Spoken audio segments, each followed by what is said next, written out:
So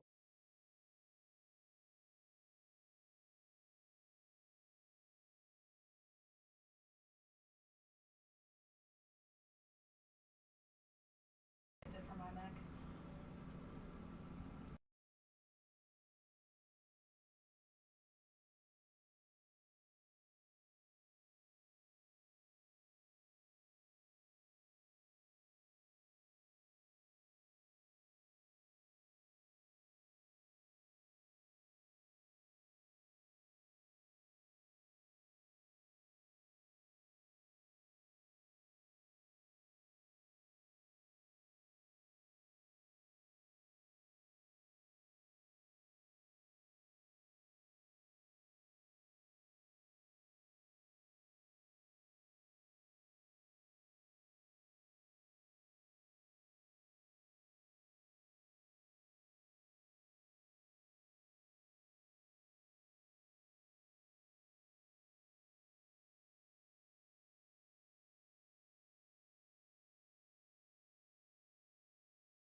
matter.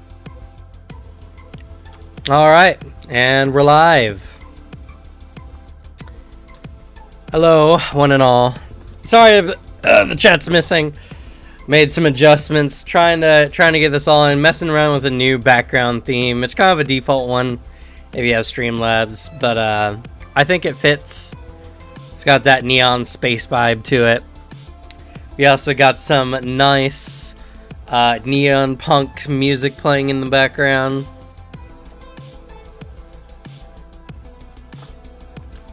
And yeah, so we're going to be doing a session 0 for Lancer.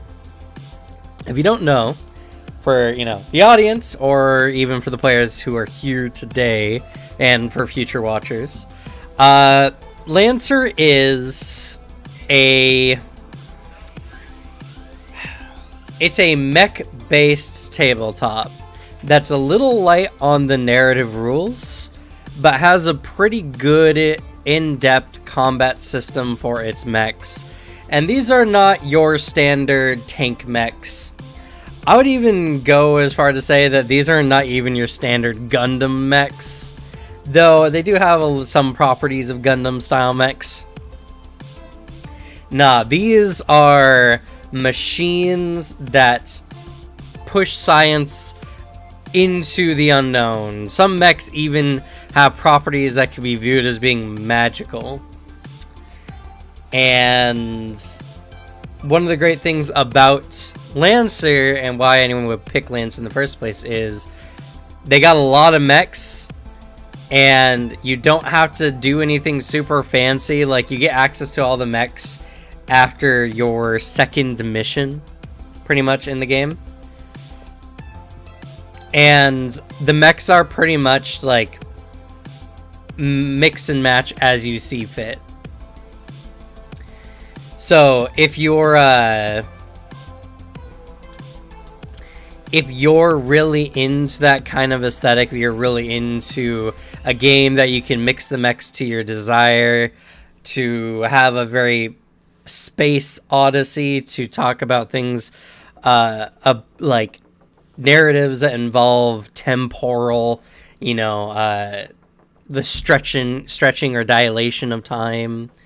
If you want to talk about exploration of the universe, meeting strange alien species, and discovering things that change your very views on the universe, this is the game system for you.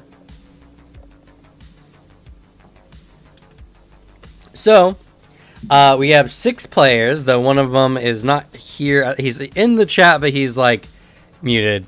So, Me? oh, it was you. No, I had to get spaghetti. Spaghetti. Yes. We were both finishing. We really need a Glue Boy spaghetti meme. It does happen often. It does happen. Cheap meal. It's like, it's nothing weird about actually eating spaghetti, but it's just you are just associated with it for some reason. I mean, I guess. It's just cheap and I can afford it. Yeah, spaghetti is a good meal. I like spaghetti. But no, you're spaghetti glue boy. Anyway, so we got 6 people here. They have shown up on... All of them have shown up in prior streams. One, of course, the aforementioned Glue Boy is my host for our table talk on Thursdays. And some of the other ones are familiar faces, so if y'all just want to go ahead, give your name, your preferred pronouns, and say what you're seen in, what games or whatever. Go ahead.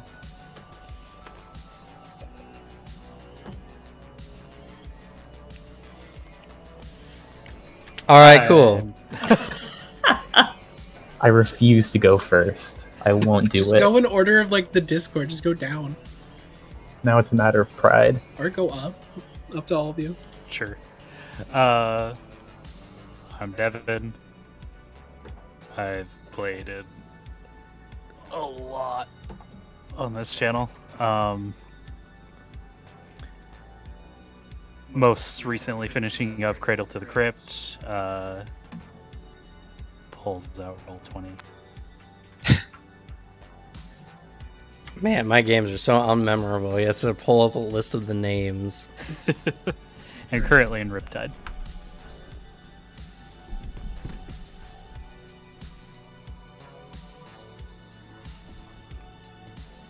Hi, I'm Slug. Cheer. See me in Riptide. Also in the past, New Slate, Shadows That Laugh, and Whispers in the Darkness because I remember Cameron's game names, Devin. That's good. I'm Booter. Am also in Riptide and was in a few of those other ones that I don't remember because just make them more memorable, I guess. Hello, I'm Alex or Glue Boy, he, him. If you watch Table Talk on Thursdays, you know who I am.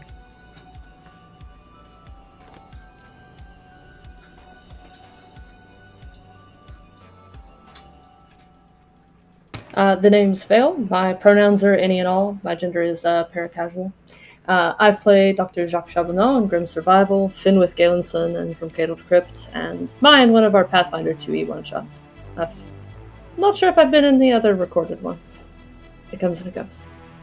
See, now that's an official ass one. Why can't you all be like Vale?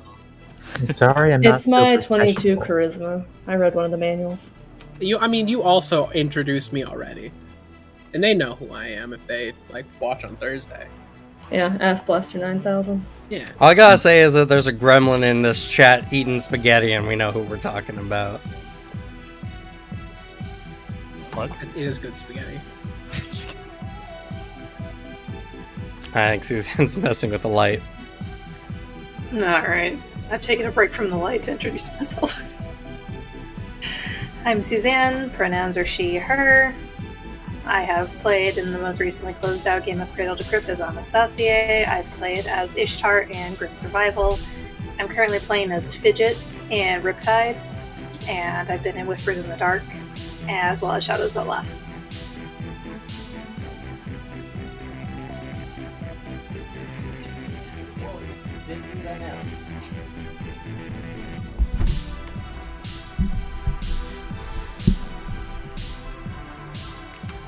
All right, so, yeah, fancy setup indeed. I like it. I like the music we got going on. Probably should turn it down a little bit.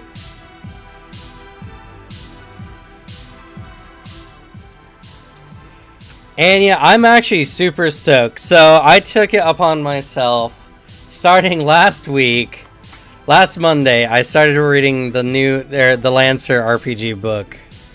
And learning as much as I can to get us set up here today. And I gotta say, it's really, really interesting.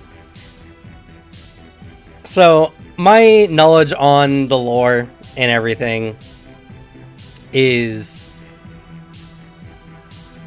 It's very, piecemeal. I know some bits here and there, but the gist is this. You're all gonna be playing Lancers. They are considered like the most elite pilots of mechs. You're essentially like mercenary celebrities. Yeah, that's a good way to put it. You're mercenary celebrities. Corporations look at you, they see the actions you do, and they're like, ah, man, you know what I want? I want them to show off my mechs so that all of our proprietors can be like, oh, man, we want their mechs. It's how a lot of corporations generate mana. Mana is a type of universal currency, kind of. It pretty much represents like a planet's or a corporation's assets that they can provide to the Union, which the Union is essentially the overarching government of the human race. Though they're very macro scale. They don't do anything like planet side. There's many planets and many, colonies out there who've never even seen a Union rip and probably never will. Space is being colonized by humanity at this point. They have sub speed of light ships that can go very, very fast. And they also have these big things called blink gates. And blink gates take you through the blink space, which is a kind of what Vale was saying, a paracasual space that does not exist and yet connects all of the known universe. And these gates, which are very big, massive affairs, can break into blank space and connect two gates. And essentially, when you enter blank space, it's just kind of nothing. Nothing is there. If you were watching out the window when your ship went through the blank space, you would see literally nothing. You would see yourself coming out the other side of the blink gate, pretty much. Despite you going through, a different dimension. It's very wacky, very interesting. The blink gates are connected, so any blink gate can connect to another blink gate of its type. There are some terrestrial, planet-side blink gates, but those are only found in the core worlds. And the core worlds are essentially the planets inhabitable in, our solar system that we have here, as well as, many moons on some of the other planets like Europa and all that kind of stuff. And this is what's known as the core system. And it also has like some other planets that aren't not necessarily in our solar system, but pretty close. And Earth is known as Cradle, which is the beginning of humanity. It's not anything fancy now. There's not like a big civilization on Earth. It got trashed. We trashed it really, really bad. So it's kind of more of a memorial at this point. But humanity overcame and went through, let's see, this is 15,000 years into the future. Many humans are living as far out in our arm of the Milky Way galaxy. And yeah, that's pretty much the gist. Lancers are mercenaries who are very important. They're very celebrity-esque. They're known as, aces. They're known as the Navy SEALs. They're hired for any missions that are just impossible for anyone else.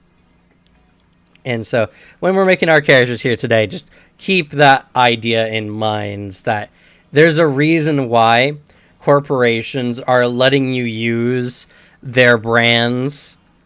And this is also in a partially post-capitalistic universe. Many of the outer planets still have their own currency and everything like that, which is why mana is important. But for people who work for the Union, or people who are important enough even out in the far reaches, you can just print anything you want. You can print your mech in a day. All the parts you need, everything that you have a license or code for, is available for you as much as you need, as long as you have a hangar and somewhere to go and get everything set up and done. And yeah, so the mission that we're going to be taking for our session 0, which is next Monday, 4 p.m. Pacific Standard Time, is you are going to be going out to the Long Rim, which is the furthest reaches that humanity has gotten to at this point. You're going to be heading out there to go guard in a excavation site that's currently in the process of possibly digging up artifacts on a planet. Now, it could be from some cosmopolitans who came out to this reach 1,000, 2,000 years ago, or something else. Unfortunately, the Long Rim is filled with all kinds of deviancy, pirates, the like. And unfortunately, excavation equipment is worth quite an amount of mana and local currencies, especially the parts. So, considering as much, y'all are taking the long trip out to help guard this particular dig site. So, getting into that, let's talk about what y'all need to do to get started. Now, a few of you have already gone the distance, already know kind of what's up and what to do. But for those who don't, I need you to go to a website. It's compcon.app. Comp, C-O-M-P, con, C-O-N, one word, .app. And I have here... Bam. On stream, this is what it looks like.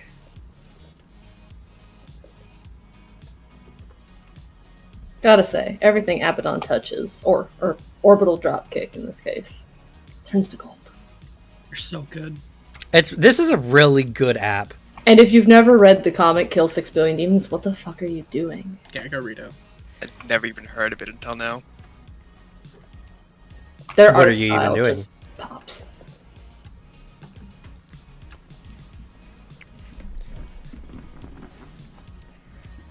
So once y'all get to this point, you're going to go to your pilot roster. Oh, actually, first on your end, you're going to have to go to the Massive Press itch.io. You can type in Lancer RPG. It's going to be in like the top 5 options. You can do it from CompCon? Yes, if you go to Content Manager at the bottom left. Oh, is it the LCP directory? And then, yes, you can download it straight from there. You'll download the 2 free ones, No Room for a Wallflower Act 1, and The Long Grim. And then install the content.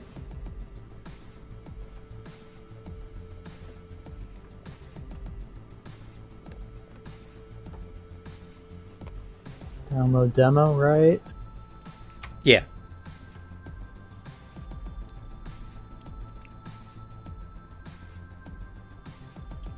And then once you are done downloading that, you got to install content. Find those files on your computer and drop them in. Those 2 will give you access to 6 new mechs, 2 new variants, a few weapons. As if it and weren't some already other fun hard stuff. enough to pick. That's true. One of the big things I've been doing is literally reading all the mech stuff so I can give you all the best informed decisions I can. Once you're all done with that, then you go to pilot roster. You hit add new pilot. Create new pilot. And you'll be taken to your new pilot registration. Fortunately, in their infinite mercy and wisdom, they've added a random name generator on here. Dong Rong Nimux. That's the name I got. Nice. I think I'll use that for our demonstration here. Not gonna lie, I'm loving the intro screen like before you even start the roster, where it has just the line of text as you're inputting the code. Yeah, it definitely has that kind of Ridley Scott, alien style, old future tech. It's like the old style computers. You type in all the codes and all that kind of stuff. Yep.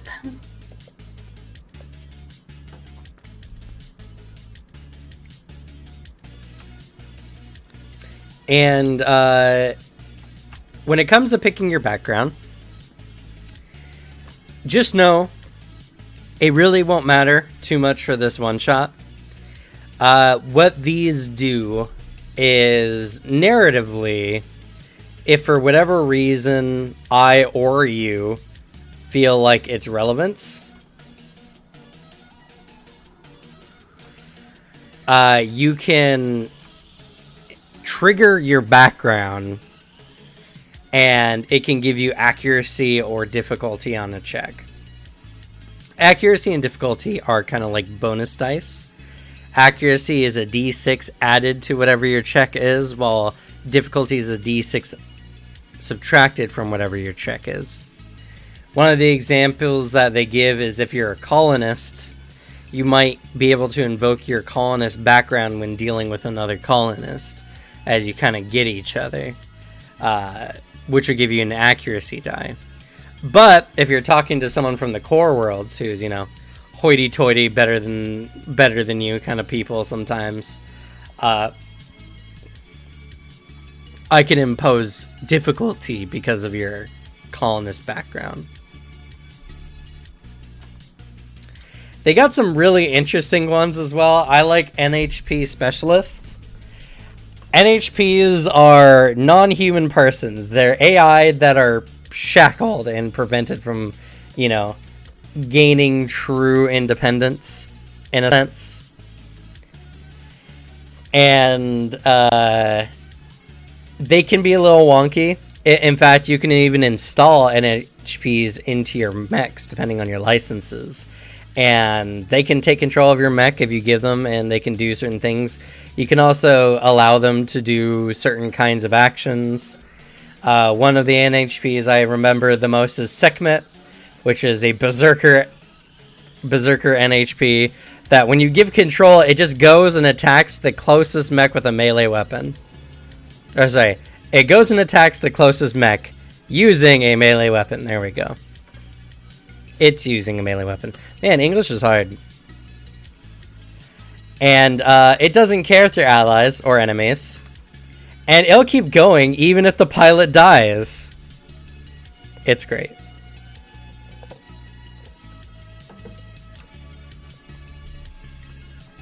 So once you pick your background, you're going to go ahead and hit continue. And we'll continue with this part when everyone is at this point. I know at least half of you, I think, already have pilots.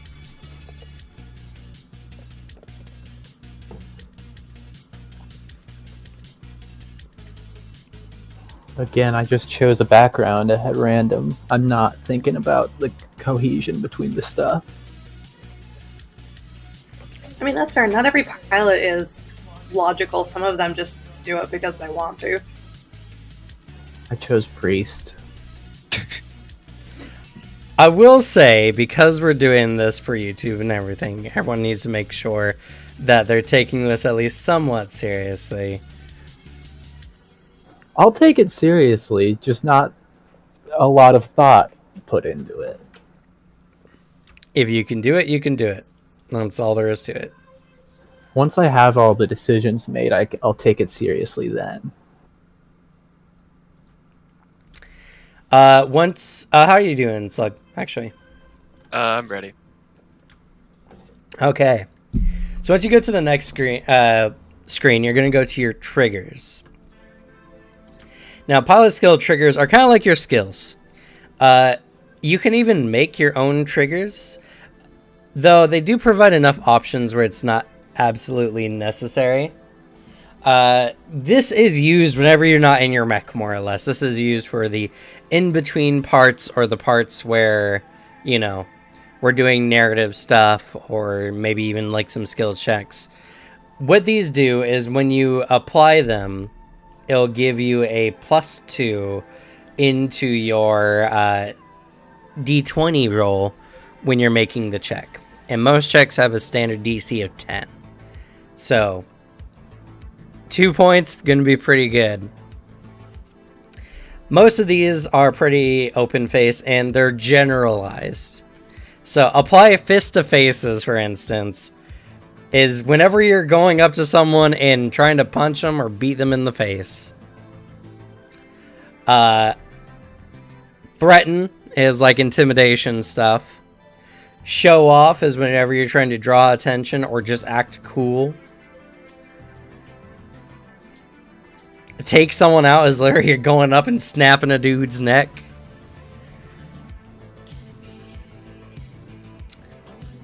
It's there's a lot, and you're gonna pick 4 of these to kind of add to your pilot at first, and you'll be getting a little bit more because we're starting at a slightly higher license level, but I'll describe that here in a moment. So you're gonna go ahead and pick whatever you want. I'm just using this as a demonstration, so I'll just pick whatever.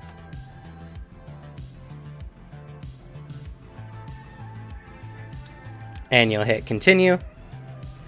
And if anyone has any questions, feel free to ask. Once everyone's done picking their skills, we'll go ahead and go to talents.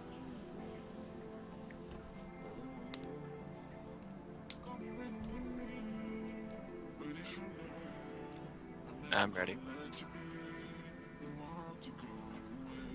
I'm in talents as well. Me too. Okay. Then talents. So you're going to get 3 of these, and you can only get the first level of them starting out. Every time you get a new license level, and what license levels are is after every mission, whether it's a success or failure, as long as you survive, you're going to get a new license level, and that comes with a bunch of benefits. But at this moment, it will increase your talents, and you'll be able to up one of your current talents or get a new talent starting at level 1. Talents are massive, and they really this affects a lot of your mech stuff. Some of these are exclusively for mechs, but not 100%.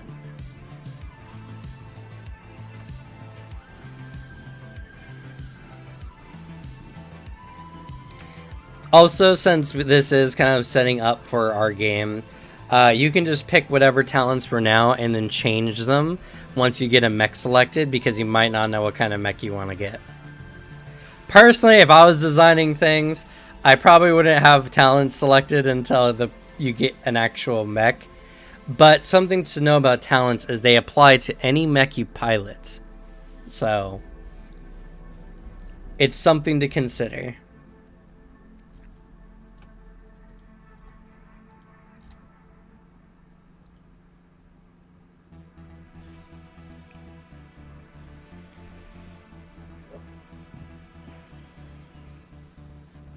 How did I miss that? There's an empath one? That was the newer ones, yeah. Oh, that's how I missed it. Feels like if you were truly an empath, you would have already known that was in the game. Yeah. That's not that's Don't not the have that meme, meme. Devin. I feel like that pirate mech is a little upset with us. I say as they are ripping a pilot from their frame. As an empath, I can understand why that would be surprising for you, Alex. It's a good one. You get sympathetic precognition, which is a pretty good reaction. Oh shit, yeah. Yeah, you pretty much just make them like default on a check once per encounter to as if they had rolled a 10, which honestly, for some of the mechs is just a guarantee to hit. Some of the mechs are slow, chunky boys. I don't know if the things I'm picking go well together, but I sure am picking them. That'll be Oh. like, yeah, you kind of, the skills really are best once you know what your mech is going to be. So, like, they'll make sense later once you adjust it to your mech. Yeah, so like I said, Go ahead. You know if we're going to be operating in underwater or zero-G environments? Nope and no. Okay. Oh my god, you do have a thing that increases the number of system points you have. Yes. Yes. All horse mechs out there begin frantically typing. I might go back and adjust it. I would like more.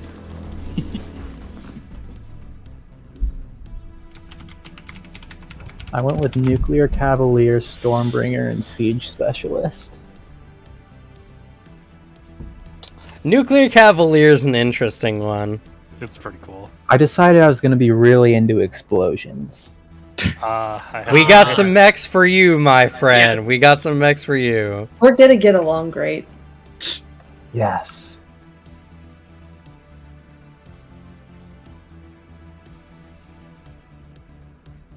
Just don't break the equipment we're protecting. Can't guarantee anything. That's not true. I can guarantee very big, very powerful explosions. I will say that you guys will be going to a desert planet. good, less collateral damage there, I assume. Depending. All right, pilot mech skills. Another one that you may change depending on your mech style. These are pretty important because they affect some of the functions of your mech. But I'll explain them here and now since you gotta pick some to start with. Again, I understand the purpose, and it's because you can select multiple mechs that this is kind of the thing. Also, when you start the game at license level 0, you get 2 mechs to pick from. So it's kind of very like, I don't know. It's understandable, but at the same time, like, weird, considering that they know you're just going to pick any of the other mechs once you get the license for it. So anyway, hull checks. Hull checks are kind of the rough, gruff Constitution, Fortitude style checks. Every point of hull you get adds 2 to your mech's HP. And every 2 points you get adds 1 to your repair capacity. Your repair capacity is the number of times you can fix or sometimes even reload stuff for your mech in a mission between full repairs. Full repairs being like a long rest, essentially. So hull is a really standardly good one overall. Agility. This is for pilots who like to go fast and pilot very small or agile mechs. Every point into agility increases your mech's evasion. Evasion is used for any ranged or melee weapons, and it's essentially your AC, your flat number to hit your mech. Every 2 points increases your mech's speed by 1, which means it goes 1 extra hex when it makes a standard move or when it boosts. Which is it turns the thrusters on and goes zoom. Systems is your hacker skills, your ability to defend and attack other mechs using your elite hacker skills. It also increases the number of extra things your mech can do. It increases your system points. So every point increases your electronic defense or your E defense by 1 and your tech attack bonus by 1. And every 2 increases your number of system points. Engineering. It's how you stop your mech from blowing up more often than not, or whenever there's a fire inside the cockpit and you want to not die. It's anytime you're dealing with a reactor. Some supply stuff, some drone stuff require engineering skills. When shit starts going bad inside your mech, you want to have good engineering.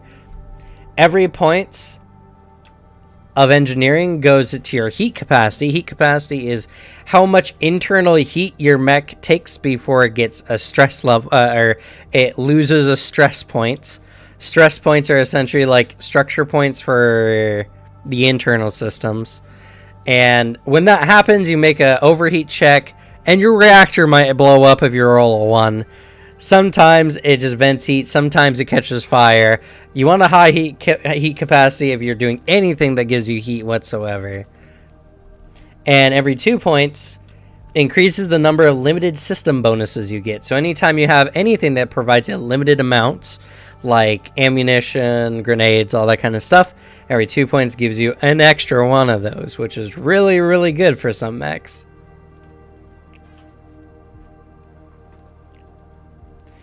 You get 2 points when we're starting at level 1. When you pick that, go ahead and hit continue, and then you'll see your mech in its your pilot's registration in full. You can hit register your new pilot.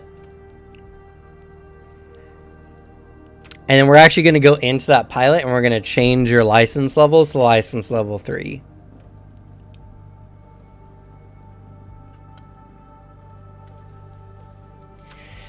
So license levels, they're kind of like your character's overall level. What I like about Lancer specifically is that it is mission based. You don't gain XP, but you can kind of drop in, play with your teammates for a mission, get a license level on your pilot, and drop out. This is really good for community play stuff. This is really good for maybe if you have a server, Discord server that does a bunch of Lancer stuff.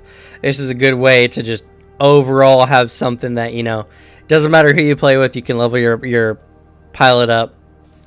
Obviously, there's nothing stopping you from just going in and getting all the best stuff, since this is all, you know, user by user basis.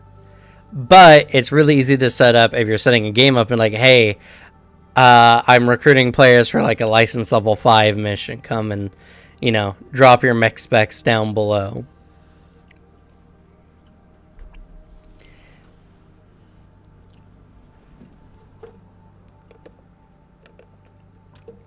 As you get more license levels, you'll get something known as grit.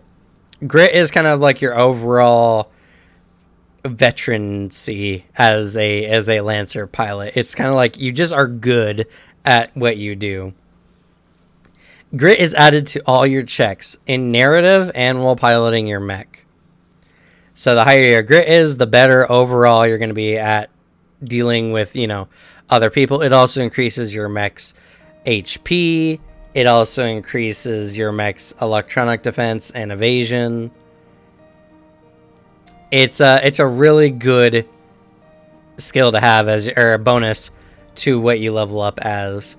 And of course, whenever you level up your license level, you'll gain a skill increase where you can increase or add a new skill to your skill triggers. You also get licenses, which we'll get to here in a moment. We'll get more into that. You also will be able to pick up mech skills, which will be, you know, those whole agility systems engineering stuff we mentioned before. You get 1 per license level up. And you also will get 3 talent increases, getting deeper into a particular talent tree or getting new talents. We're not going to touch any of that right now, because let's decide what mechs we're using first. So you're going to hit the little edit pilot licenses mark. And we're going to start taking a look at some of the mechs here. Where do you find the edit pilot licenses, Mark? It is on your tactical profile in your pilot's page, your pilot's dossier. Ah,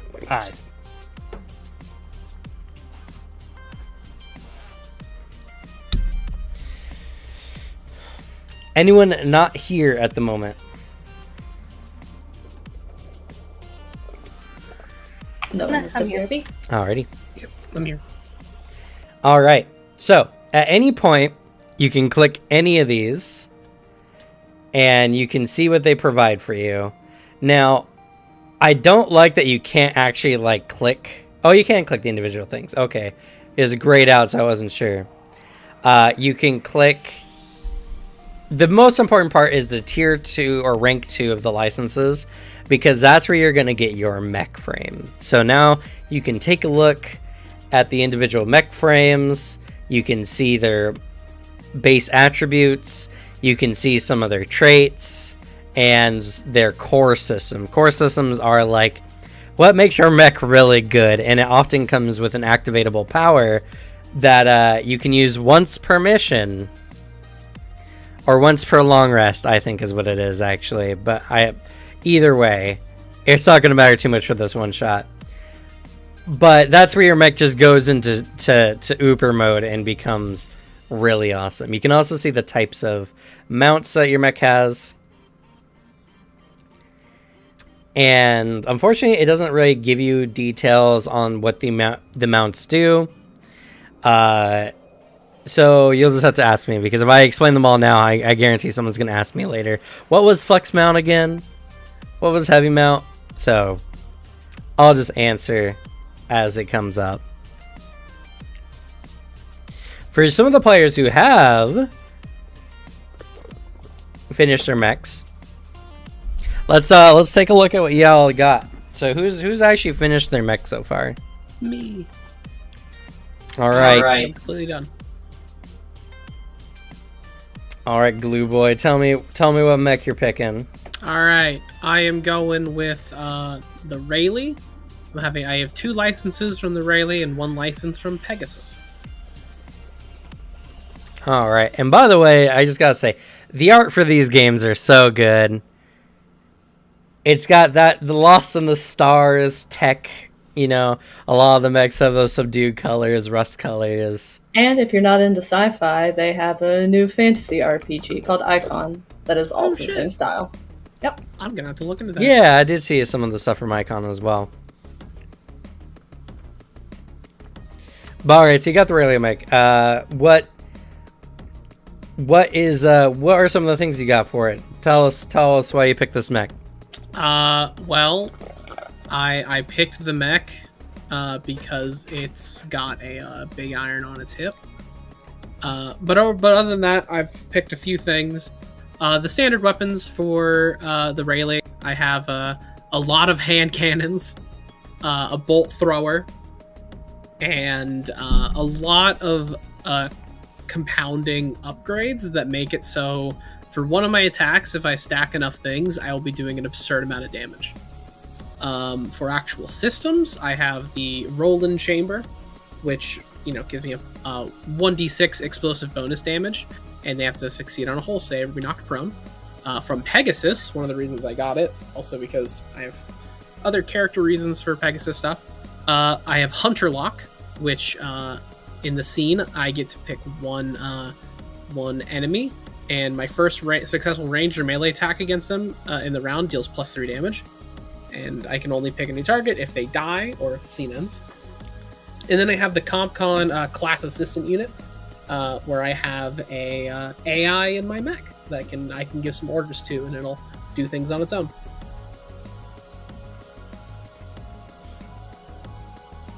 Yeah, which AI? Sorry.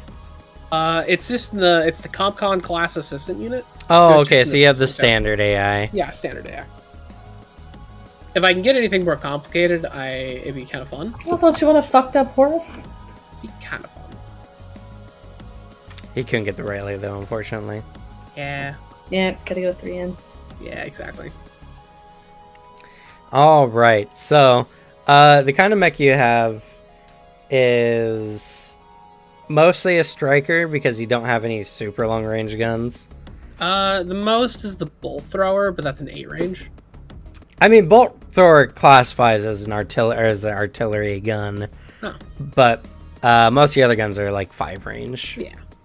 And I have a tactical knife, like, just in case. So for a lot of the mechs, you'll notice that they have a general classification. It'll say like up by the company name, striker, controller, defender, whatever. That's the general role. A striker is a mid to close range fighting mech, and its main job is to lay on the hurt and to hopefully survive the endeavor. The artillery mechs, which a good example would be like the Death's Head, this awesome looking mech right here, are long distance fighter mechs. They shoot with big guns, big cannons. They want to stay at a distance. A lot of them also have a pretty good evasion, so even if you do get up to them, they have a good chance of scuttling away with their weird feminine legs. Leave their shapely gams out of this. There's other types of mechs, like the Black Witch is kind of a good example of a controller frame, has some support capabilities. Controllers do things from laying the field with all kinds of mines. They can, the Black Witch especially, she gets in her license, the Pharaoh's Lash, where she just has a big whip, and she can grab a mech up to 8 hexes away and drag them 5 spaces in any direction she can reach, which is very bad for some mechs. Also, if there's mines, she can just drag them through mines. It's terrible. I've chosen my person. You've chosen your mech. All right, tell us what mech you pick. I pick a Lich. I did roll it randomly, but I read it before I made my decision, and I really like it. It's very cool. It's just a Have fun cool being one. creepy.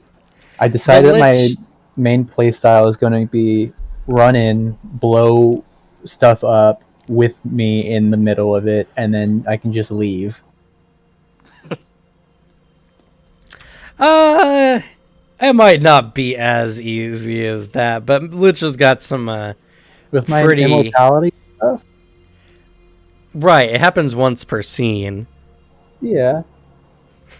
You can do it once. You can do it once. Soul Vessel does its own thing too, right? Kind of. Lich is a surprisingly tanky mech for how little HP it has. Yeah. Your soul vessel, just like if you get hit by an attack or fail a save or check, or take any type of damage, you can just become immune and teleport back to your marker. Yeah, exactly. Even if that damage is for myself. Unless you're jam stunned or grappled. Yep. It only happens once per round, so if you're shot or anything again, you're gonna be in trouble. Hey, that's the risk you take. Though you do have one get out of jail free card with Immortal, yes. Yeah. And The then you Lich- should immediately try and leave. Yeah, Liches I always recommend some high agility, that's for sure. Bump that evasion, bump that speed. And besides Protrude Gun, it also has my favorite flavor text of Drink Deep and Descend. Yeah, drink deep and descend. Horus flavor text supremacy, honestly. Yeah, I like how it jitters on the screen sometimes too. Yeah. Is there a point in spreading the license level, whatever, over multiple mechs? Alright, so here's the big thing when y'all are picking your mechs. First of all, you need 2 license ranks in any license to get the mech itself. So if you want the Lich, you have to put at least 2 of your license ranks into Lich.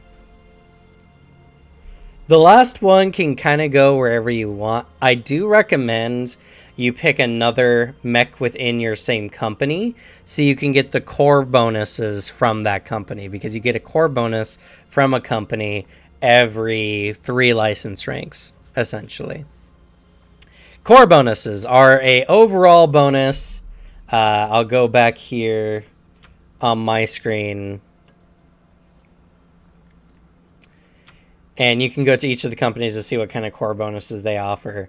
And to be fair, you always have access to the General Massive Systems, or GMS, core bonuses, and a lot of theirs are actually pretty good, despite being the default.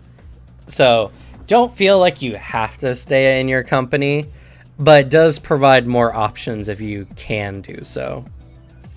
These bonuses apply to any mech that you pilot, because in Lancer, one of the things I think is really cool about it is if you have access to the mech, every mission you can swap mechs. If you have 2 points in one mech and 2 points in another mech, you can swap between them between missions. You basically just have like a super advanced 3D printer, so you can just whip out new mechs whenever you need or customize them. Though in canon, sometimes they come out weird if you get access to to Horus licenses. Yeah, sometimes you just get access to Horus mechs. You'll just get an email, and you're just like, that's definitely a virus.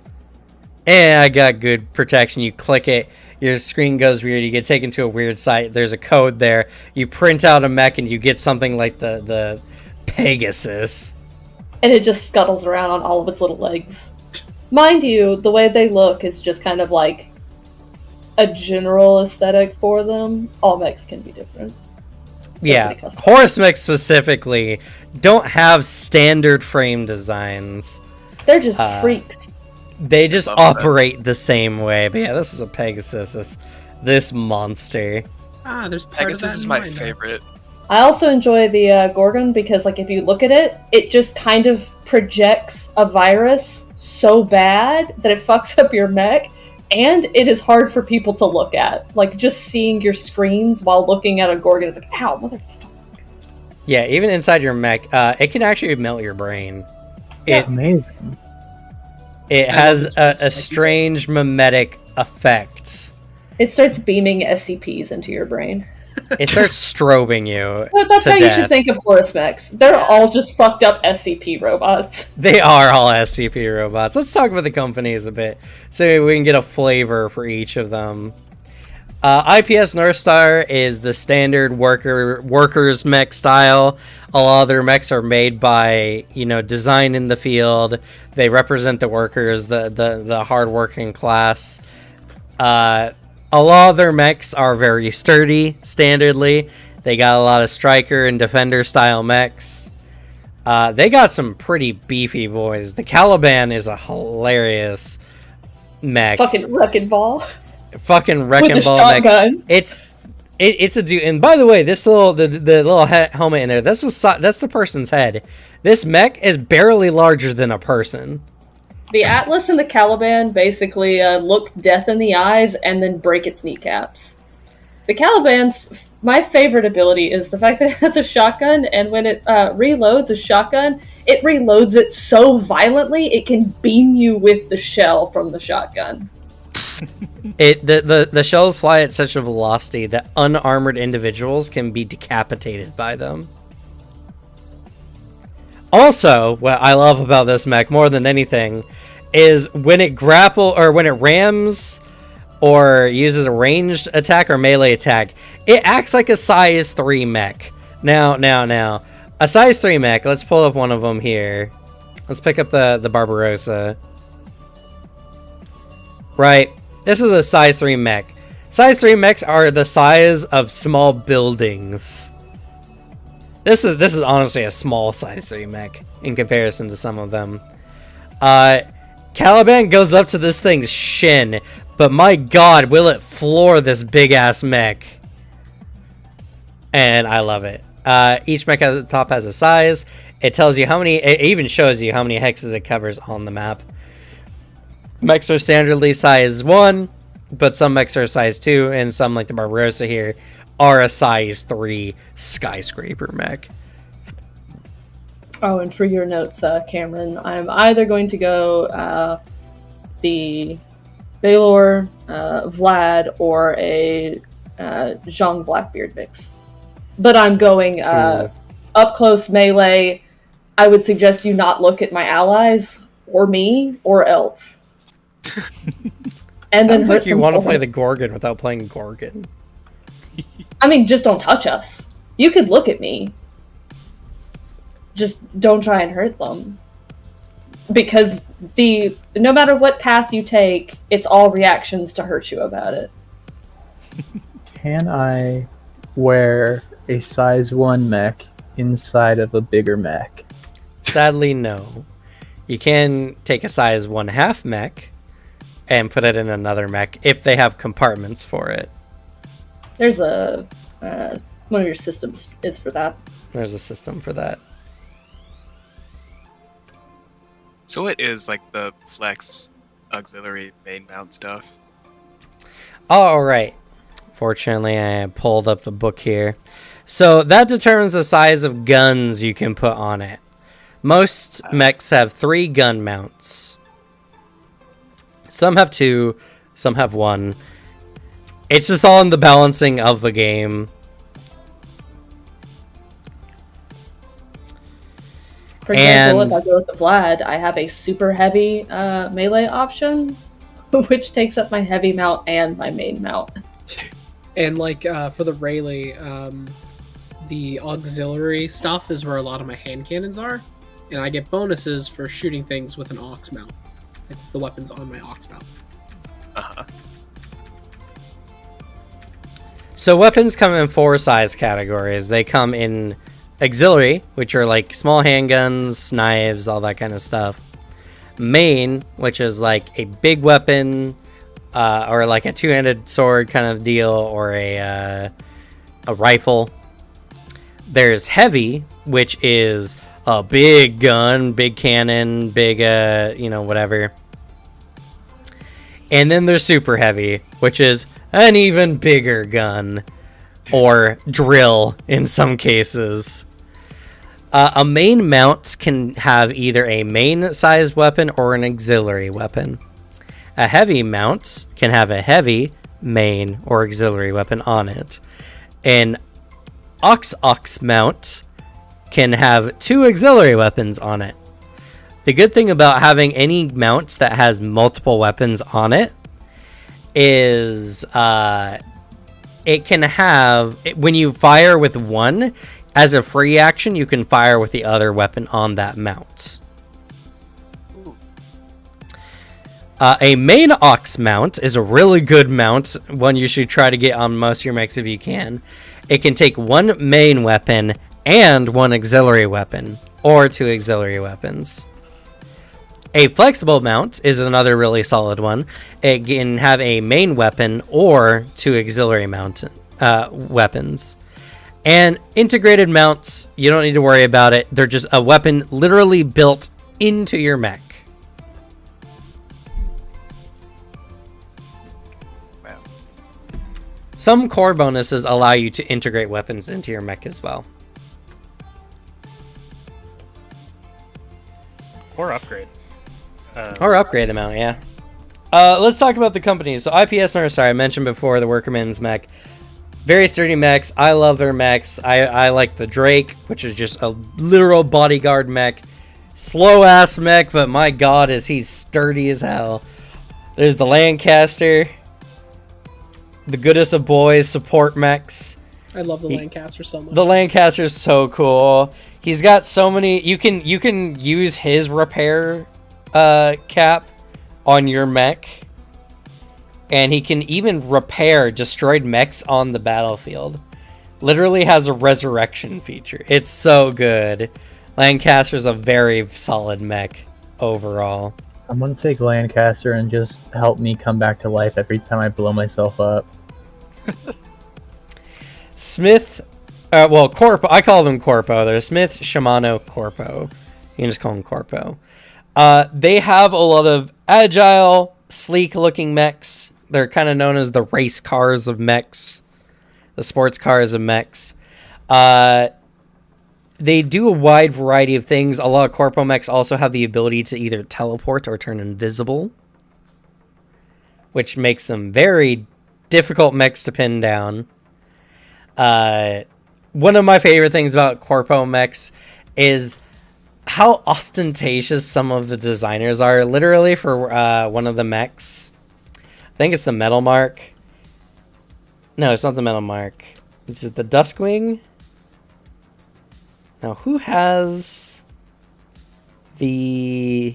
Oh, it's the Morning Cloak, ain't it? Yeah, it's the one with the knife, right? Yeah, it has a Dark knife. Souls boss. Yeah, it's got the fold knife on it. No. It's the one. It's the shock. It's the shock knife. Where is that shock knife? What, the heavy charge knife? It's here it is. It's the shock knife. It was the Metal Mark. I missed it. So the shock knife, right? The lore for this weapon is that it's a very high profile, like, designer knife. Whenever they give you access to it, they give you a single print code, which means that you only can print one with the code and you can't reprint it over and over and over. If you lose or break the weapon for whatever reason, it says here, if lost, pilots must submit an apology and request in writing explaining the circumstances of the loss in order and to receive another code. They're literally like, you lost my designer knife? How could you? What kind of pilot are you? Write for me a small essay on why you're wrong and why I should give you another code. I love it. It's hilarious. Also, the Atlas is an aesthetic. The Atlas mech is so weird for Corpo. Yeah. Because it's a very barbarian-esque style mech as far as, like, look at this dude. He's got an axe. He's got some beast head, wearing some pelts. These are the Giant Slayer mechs right here. They just brought in a different designer. I mean, when you look at Corpo's theme of a theater, they kind of needed the barbarian to play the role. I guess that makes sense too, because this is very heavily Attack on Titan inspired. If you go looking through its stuff, so maybe popularity is what netted it. Maybe. It's these are very interesting. These are actually very closely tied to the long rim setting stuff. But their mechs are really, really cool. Yeah, I think in the long run, the whole thing is like a lot of the planets have like legit kaiju like life entities on them. So like the Atlas is good to just drop in there, and then it goes and slays them all. It likes organic targets, Well, like the Caliban, which is said to be excellent at killing humans. yeah, the Caliban is literally It's a war crime. it literally you send it into a pirate ship to get the job done. It's literally why it was designed. They designed a mech to go into a pirate ship and to kill all the pirates. That was it. It's awesome. Let's talk about Horus. So, if the dark web was a mech company, that's what Horus is. It's not one organization. It's just a bunch of people over the OmniNet, which the OmniNet is space internet. It's internet that connects everyone through the blink gates and all that kind of stuff. It transcends the speed of light, so you can see Facebook chats in real time across the universe. But yeah, so Horus has a bunch of people go onto this dark web, design crazy ass mechs, and then they either make the codes public knowledge, or they just send them to people, or sometimes other stuff. I think it was the Minotaur. All praise Ra. I think it was the Minotaur. Oh, yes. And if you look here on the website, I love that they did this effect. If you go to the Minotaur and you look over Metafold Maze and you highlight it, the text gets all really, really weird. This is some entity that thinks it's a god talking to you, the pilot. This is not official information inside their actual dossiers. Oh, I love In lore. this. There's a Yeah. couple that talk to you, including one of the NHP for the Gorgon. Gorgon does it too. Not quite so extreme. It's much more subtle. But again, Horus mech's crazy. Yeah. All the Horus mechs are also designed after mythological creatures or based on myths and such. There's a possibility that the Horus Corporation is like headed by a rogue NHP that has just been loosed on the OmniNet and is now invincible and immortal and exists in the far reaches of the OmniNet. Good There's for all them. kinds of theories. It's very interesting.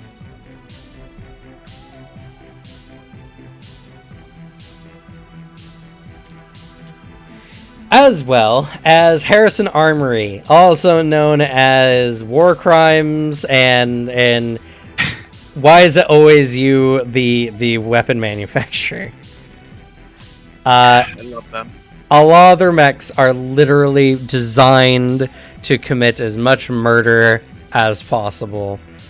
They're named after generals or powerful war leaders in the past. Their mechs predominantly focus on the management of heat systems and overclocking mechs. And their mechs perform like crazy, oftentimes riding the fine edge between self-destruction and completely annihilating their enemy. The Genghis in particular is an exploding mech. The Genghis was like, I need to cool my systems and make it everyone else's problem. It just violently vents its reactor in the face of surrounding enemies. Or allies sometimes. Harrison Armories, followers of the Geneva Suggestions. Yeah. They're pretty nutty. The Genghis is probably one of my favorite. It's a flamethrower mech. Burn damage in this game is bad. So what happens when you take burn damage is you take the burn damage, whatever burn damage, you note it down, and at the end of your turn, if you haven't dealt with it, you take the burn damage again. And it keeps stacking. So if you take more burn damage, it makes the number you have higher until you take a stabilize action to clear your mech of any fires. Or your Lancaster friend puts you out. Yeah, or your Lancaster friend comes over and gives you a good spray of foam.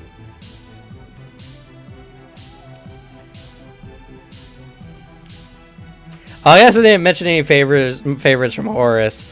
I like the Baylor. The Baylor is literally a mech designed around the manipulation and use of nanite swarms, also known as gray swarms or hell swarms. It just creates areas of ouch. Anyone who goes into the areas take damage as their hull gets literally eaten away by hordes of nanite swarms. And it's a regenerator mech. It regenerates a quarter of its HP at the end of every one of its turns. Unless it takes stress damage, in which case, stress or structure damage, in which case the regeneration ceases until the end of its next turn.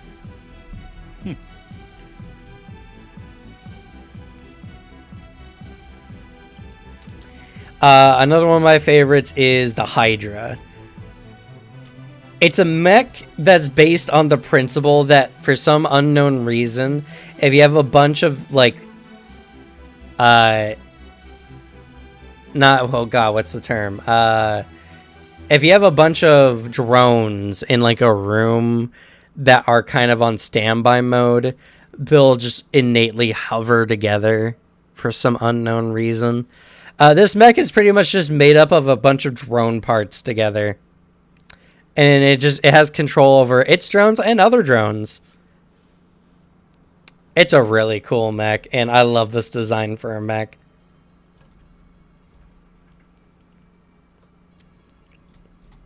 Horus is just the best one. Yep. That's why one of the things I'm glad for is Horus mechs are not the highest or most damagey style of mechs. They got a lot of support. Yeah, they got a lot of support. They got a lot of defender abilities. They got a lot of control abilities. But not many of them actually do like hard damage, besides Pegasus. Pegasus is just a gun, though. It's just a gun that's Pegasus being is sentient. guns. But actually, they aren't guns, because the guns aren't real. Yeah.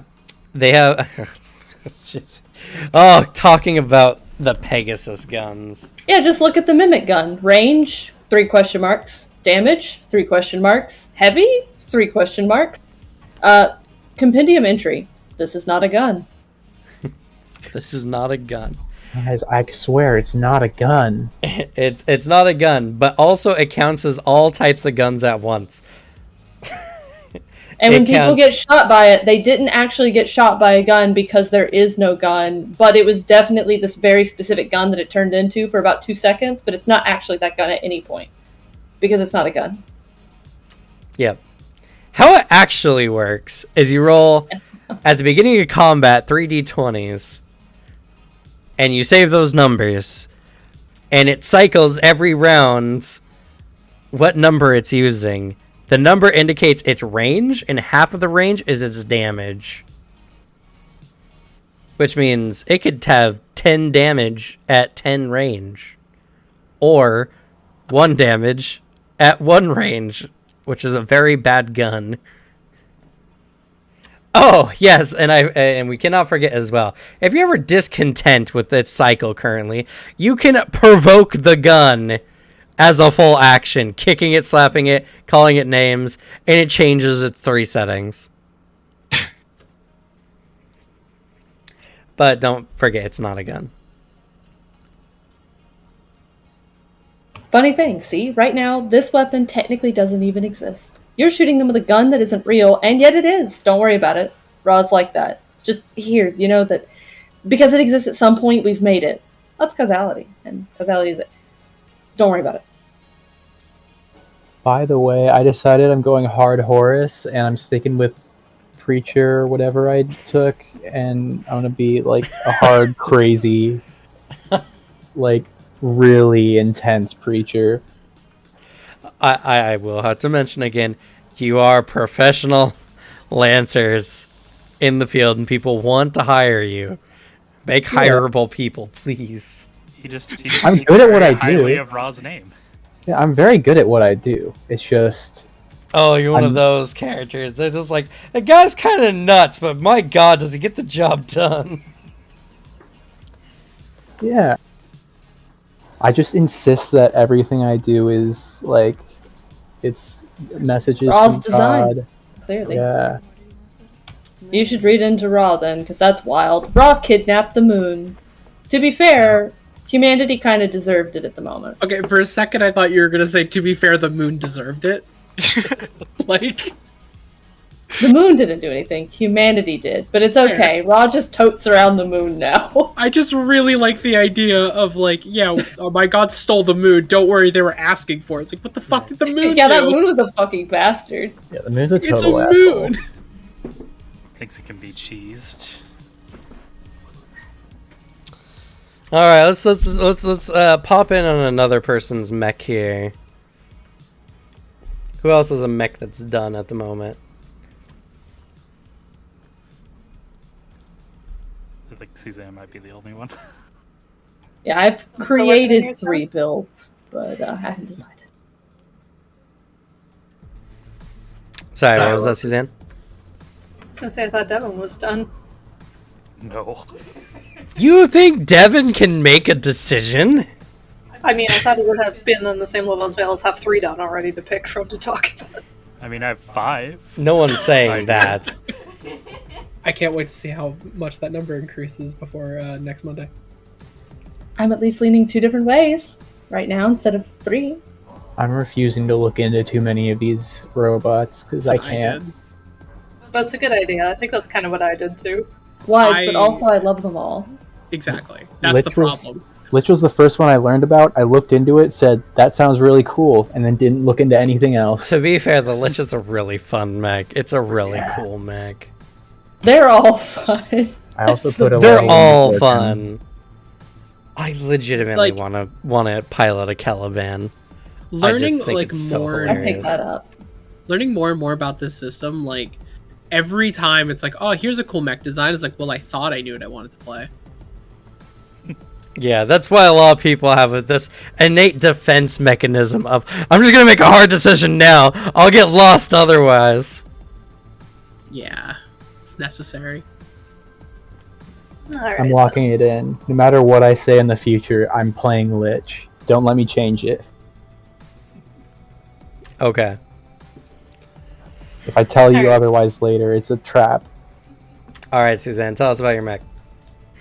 Alrighty, I am going full corpo, and I picked the morning cloak for my frame, mainly because it looked cool originally, and then the more I looked into it, the more I loved it. Look at this art, by the way, everyone in the chat here.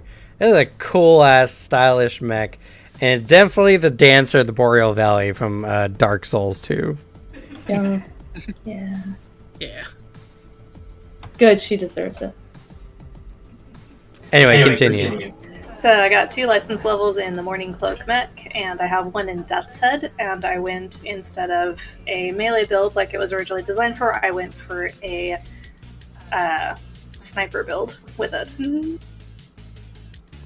So heavy artillery. How'd you do it? How'd you turn this mech into an artillery mech? Honestly, I had a feeling everyone was going to go long range, and then I kind of did what Booter did, is I just picked something random, like, this looks like it works, but I went, and the more I looked into it, and the more it felt like it would be fun to be a long range fighter that just teleports. Okay, but tell us, like, how does your mech do long range? Let's see. And yes, Dead Phoenix, this is the same artist that does the Kill 6 Billion Demons comic.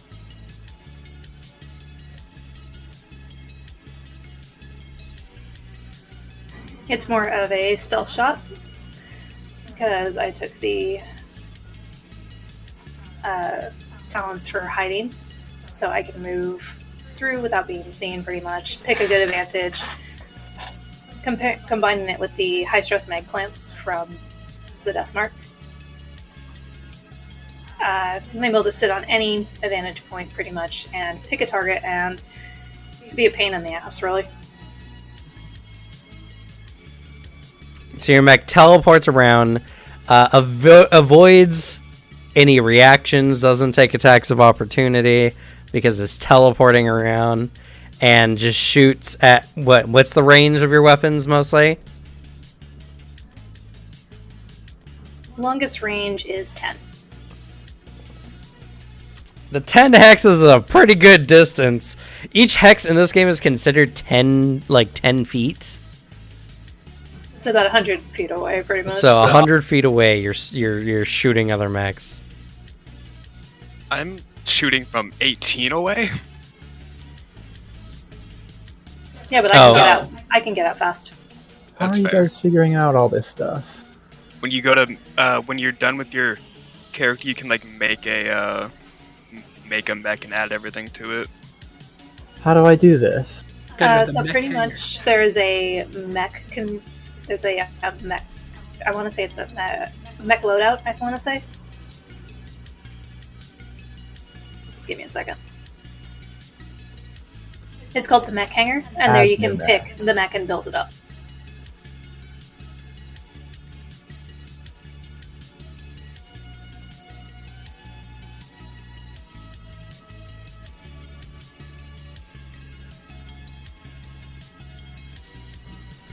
But it also has...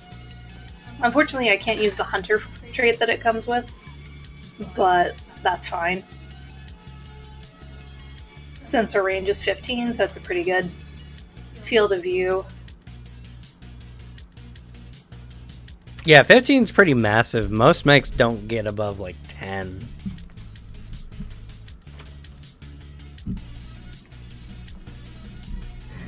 I also love that it has a passive ability called Blink Space Jump. So I teleport to a space within 3d6 range, but if I roll the same number on all 3 dice, I disappear and leave combat until my group rests for the day. Yeah, you just leave Blink the out of game. Time.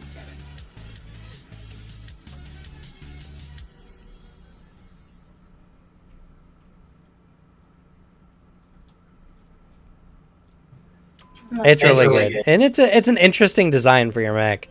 What core bonus did you pick?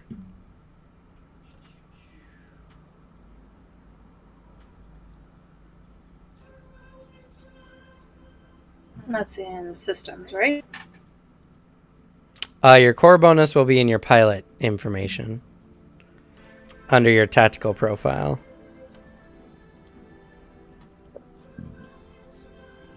So the core bonus I picked was from Corpo, and I picked Ghost Weave.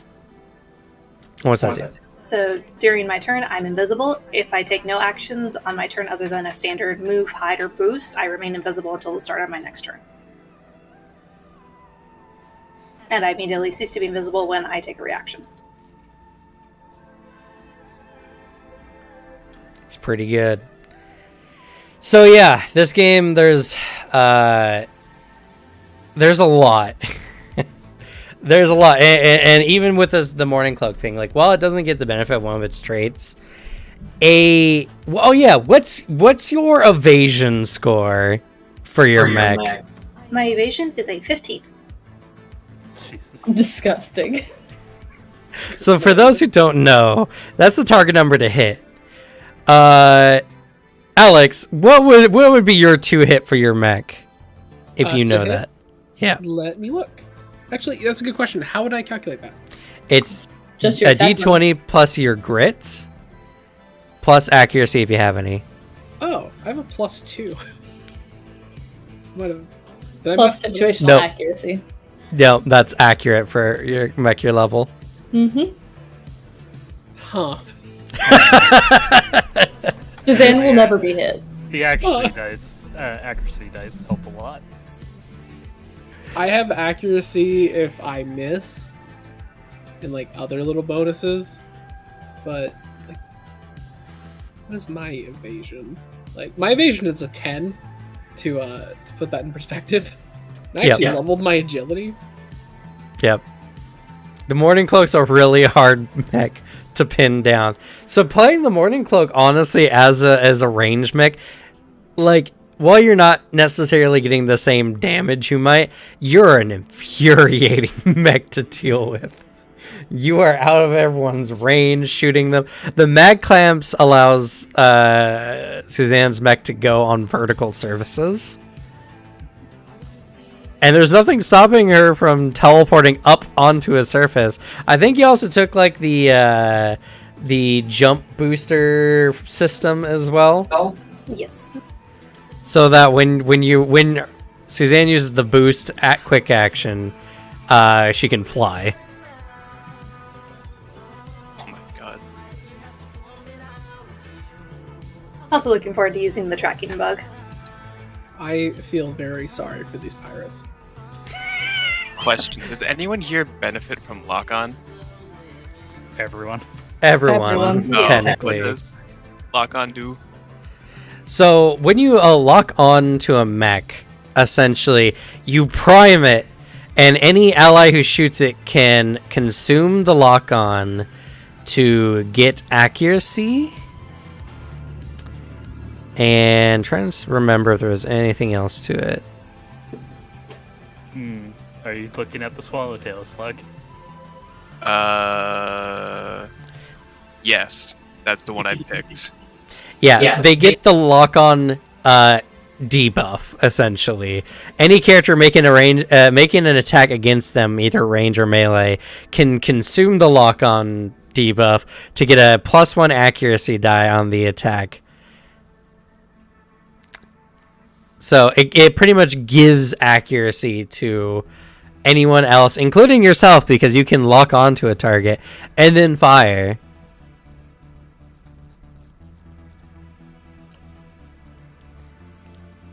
Heck, the Goblin mech has the autopod that whenever a target within a certain range is shot and the shooter consumes lock-on, the autopod just shoots the target and automatically hits them. For 3 damage. For 3 damage, 3 kinetic damage. God damn. Within range 15 of you. The real good shit is using the puppet thing that it can do, puppet systems, and just give them to me. Just take an enemy and make their mech walk into my loving embrace. So I can break their backs.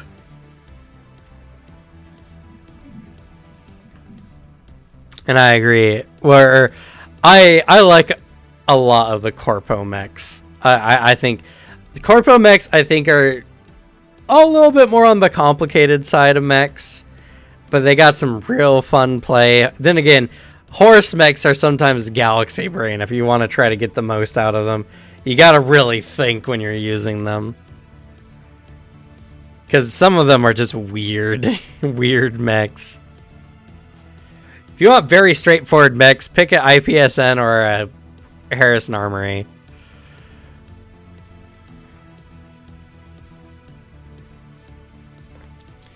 But alright, so it sounds like we have a Striker Defender mech, we have a Striker, and we have probably 2 artilleries, and we have... I still want to see how you turn the Lich into a exploding mech. I think I'm gonna try and go explosion support build. Okay, Like okay. I want to do like a Like a- cleric-y build. A cleric-y build. That's Yeah. an interesting take. Like I have like the good support and all that stuff, and then but then I have the big damage from the big divine judgment and all that.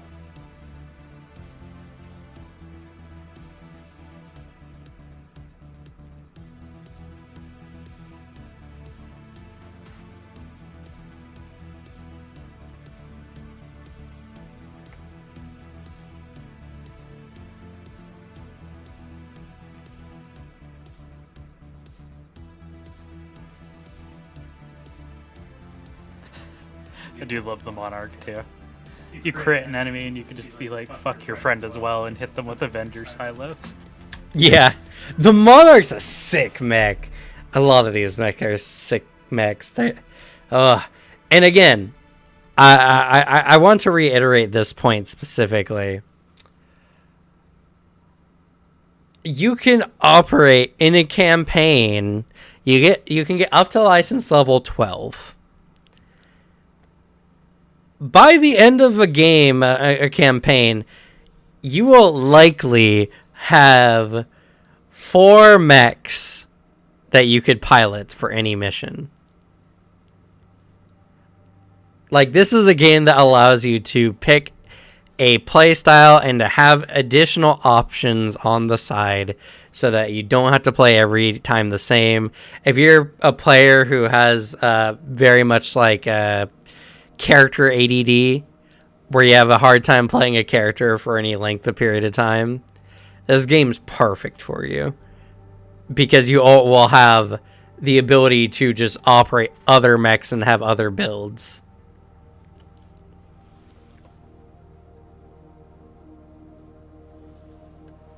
And yeah, King Neo, the goblin can be super annoying. The goblins, goblin mechs. They're just so fun. little assholes. That's just all they are. They just run around and overheat your mech and fuck with your mech systems. The best are just like the ones who do like a fuck ton of heat. The teleporters who are just like, have you considered, no, you're not actually there. The DM doesn't put you on the board. I put you on the board.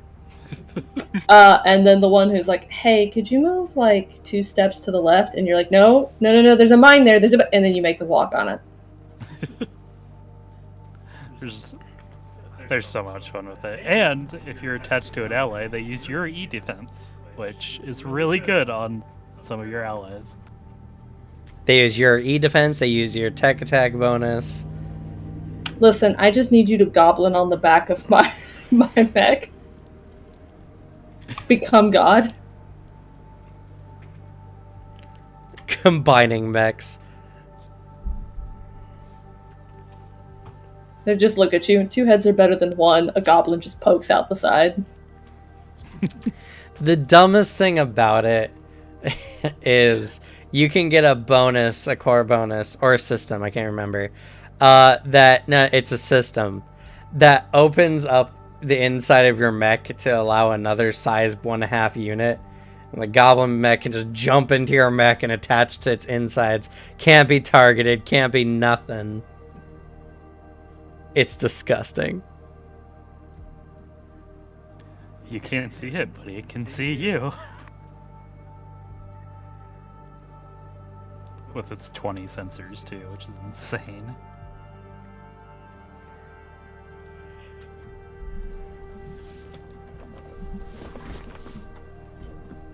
Let's see, if Slug is going the Swallowtail. I actually went, so I am done with my mech. Alright, tell us about your mech.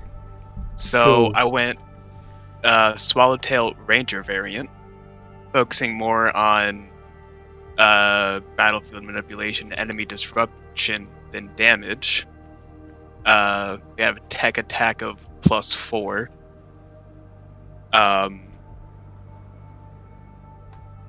I had equipped my stuff. I have ammo case 2, so I have a bunch of different types of ammo that can deal different things to enemy. I have a Jaeger round which deals knockback 2, it deals explosive damage, and one character hit by the attack must succeed on a hull save or be knocked prone. My main mount has a Veil rifle which shoots in a line 10, and any allies that are in the line, instead of damaging them, shrouds them in a field of energy that throws off targeting systems, giving them soft cover until the end of their next turn. I have Strike Code till the end of the target's next turn. They first take 2 heat whenever they attack. I have Activate Marker Light. make a tech attack against character within centers and line of sight. They take 2 heat. On success, 2 heat lock on and cannot benefit from soft cover until it's cleared. And once before the start of my next turn, an allied character hits my target, I make a declare as a reaction that they've hit a weak spot. If it wasn't already, the attack becomes a critical hit. It's so dirty. Yeah. And as well as where was it? Which one I was thinking of? Yes. At the beginning of the first round of any combat and before any deployment takes place, I can create up to I have the scout battlefield thing, which I can create any two of a 2x2 zone designed impede movement and grant soft cover to characters at least partly within it. 2x2 of difficult terrain, size 1 piece of hard cover. I ignore difficult terrain once per round when I inflict lock on an allied character in my center range of 20, and line of sight can move up to its speed as a reaction. And that goes well with when I end my turn in soft cover, I become invisible until I leave that cover, take damage, attack, force a save, take any other hostile action that affects another character. So at the end of my turn, if I'm in soft cover, I just go invisible, and then I have a core bonus from SSC that gives all of my ranged weapons +3 range. It's really fun. It's really good. It's a good mech.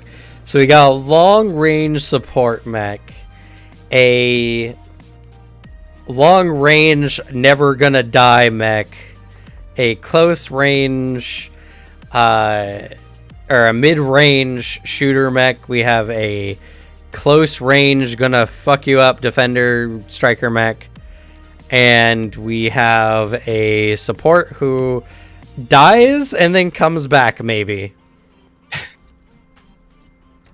Yeah. Well, sounds like we need Hacker Man. I'm kind of that, because I have like my tech attack +4. And I mean, super Hacker Man. I guess I'm going the Goblin. Who would have Goblin. guessed Devin was gonna go a goblin? I knew you would. I knew He you would. mentioned it like really early on, and then like just kind of was like, "Yeah, I'm not really sure what I'm gonna play." Like again and again and again, and it's like, I'm heavily considering stealing the Marker Light from the Swallowtail, though. It's so good. I mean, yeah, Stealing's Take it. legal. You are a goblin. the ability to You are a But goblin. then I miss out on the Horus core bonus stuff. It's the unfortunate part.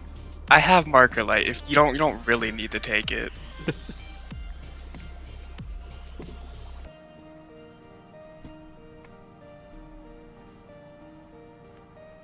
I guess you're just stuck comparing whatever core bonus you would want with a goblin versus taking that ability. I mean, I do gotta say, again, GMS has some good core bonuses. Accuracy, their overpower caliber is really good. Just on one of your weapons once per round, it just does an additional D6 bonus damage. There's a lot of good stuff in there. Getting integrated auxiliary weapon. Changing one of your mounts into a main ox mounts, like that mount retrofitting is so good.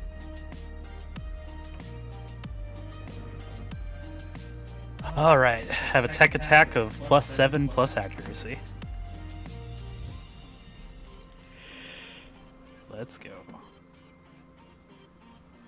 There's I think 11 Drake Kid, who's like the main YouTuber for the game. 11 Dragon.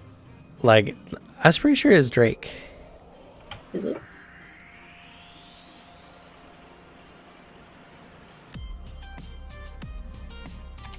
Nope, Dragon Kid.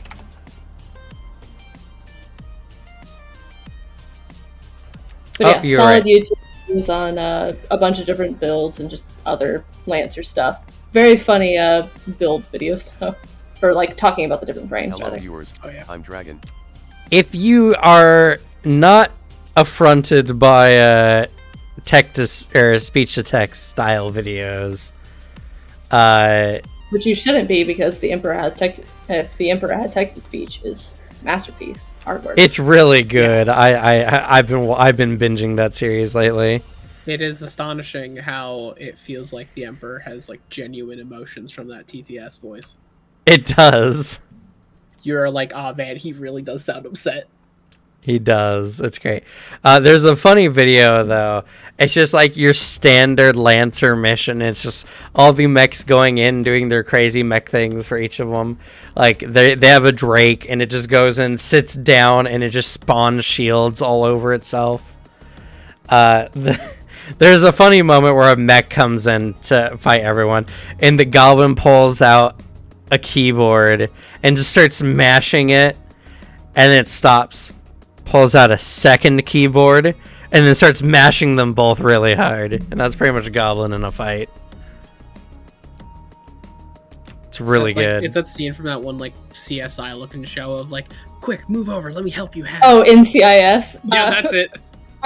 Best part of that, they intentionally did that because they kept getting people being like, that's really not how that stuff kind of works. And so they just made it worse as time went on.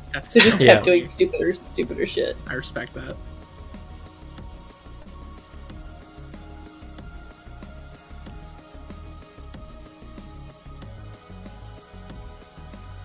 Universal compatibility is also another insane one. Anytime you use your core point to activate a core system, you can also take a free action to restore all your HP, cool all your heat, and then you just roll a d20. If you roll a 20, you get that core point back. It's nuts. Pretty nuts.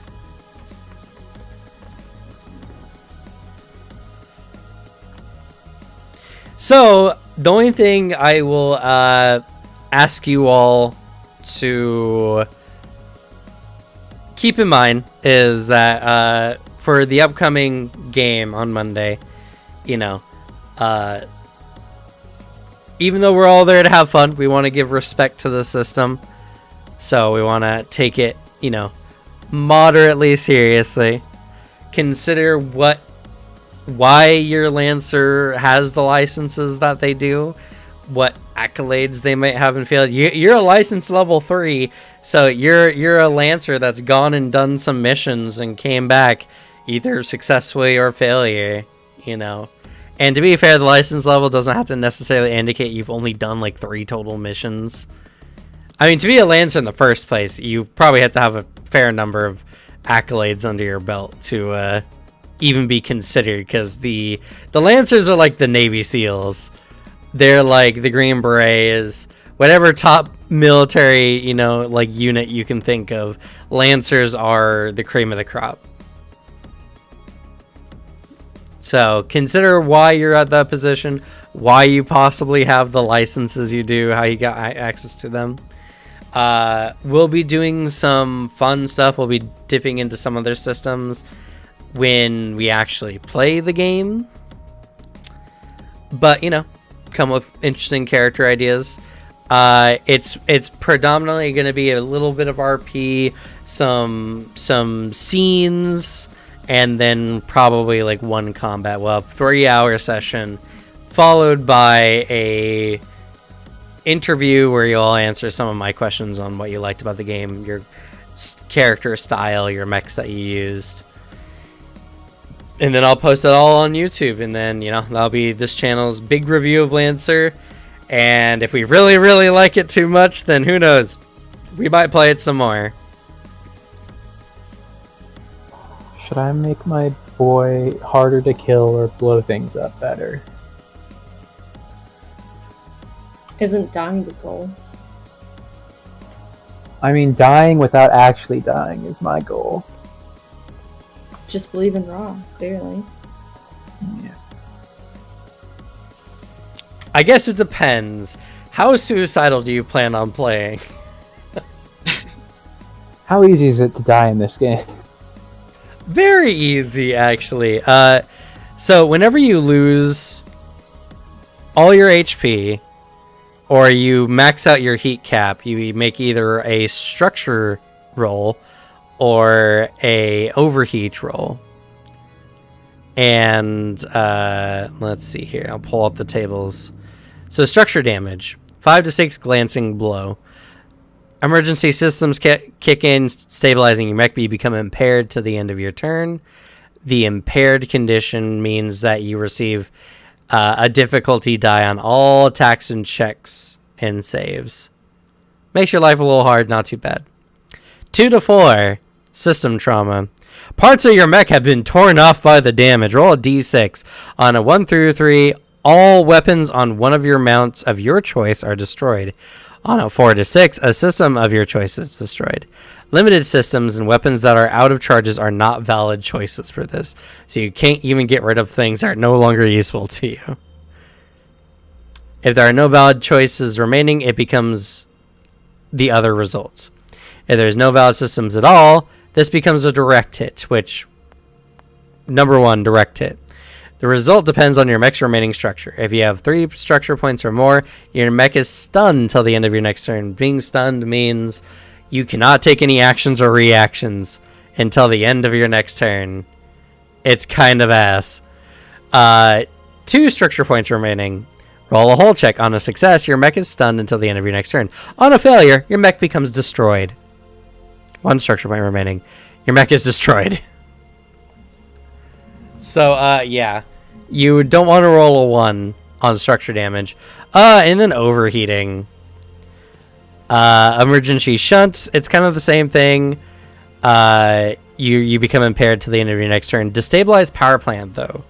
The power plant becomes unstable, beginning to eject jets of plasma.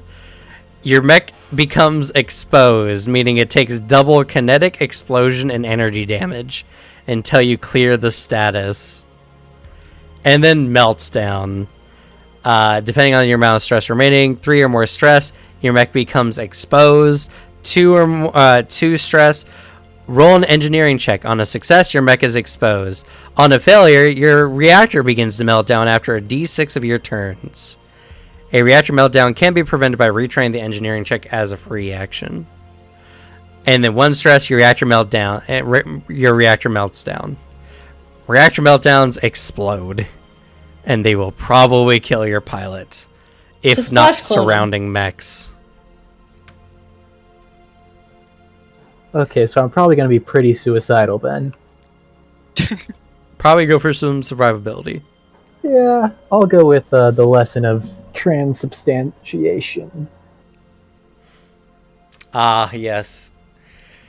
Because Horus mechs are not any more confusing than they already are. Their core bonuses also have numbered lessons that will just invariably make a player in your game go, so wait, do I take these in order or what? It's like, no, you can take them in any order. Horus is just fuck you like that. With my 1 mech, I control time, space, life, and death. And that's totally why I down love for you. Lancer. And everyone keeps trying to tell me I'm not a god? So yeah, are you a 'cause the enemy priest? do it too sometimes. Are you a priest praising yourself? Is that what it is? Nah, I'm probably just assuming I'm like Well, God's number 1 main to be man. fair, like the Horus people, like the followers of Ra, especially, like do believe in like transhumanism, like the advancement of humankind. Ah, fuck They're it. the like super cyberpunk types, but with like a weird beyond that bin. Yeah, I think I'd I'm suggest just, reading like, into the lore of it. I probably will. I assume that my dude's just gonna think he's like God's number 1 main man. It's like his whole deal's gonna be like, God wants you dead and I'm his messenger. I just imagine a guy just in a pharaoh outfit piloting a mech. I am the chosen pharaoh of Ra. You will respect my power. Now take this nuclear punch. Freezes them in time.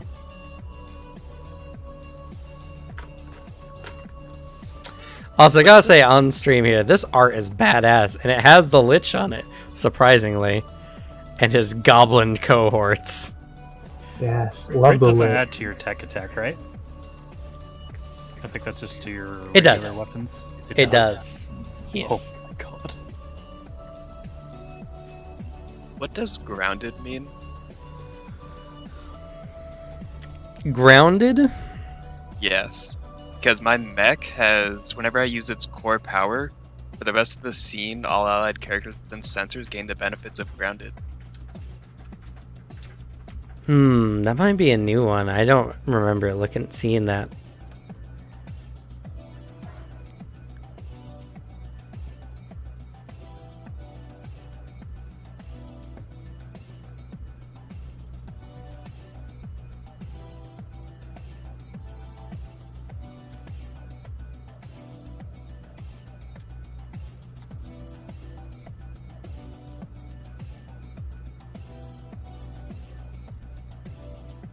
And what part of it is it? What's giving you this feature? The Swallowtail Ranger variant core system. It's the active guerrilla warfare.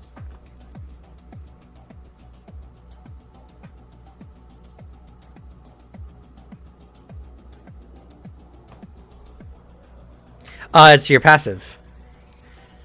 My When you end passive your is- turn, oh. yeah, your allies gain the benefit of the grounded benefit, meaning at the end of Oh. their turn, they also become invisible. Oh shit, that's amazing.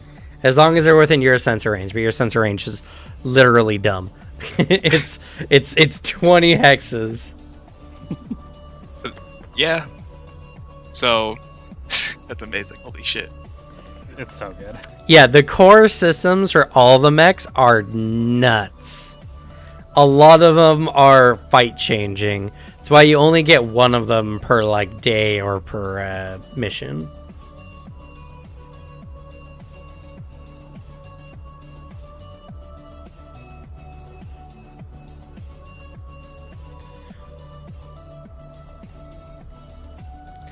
All right, any questions, concerns, anything y'all want to talk about each other with your mechs, ideas?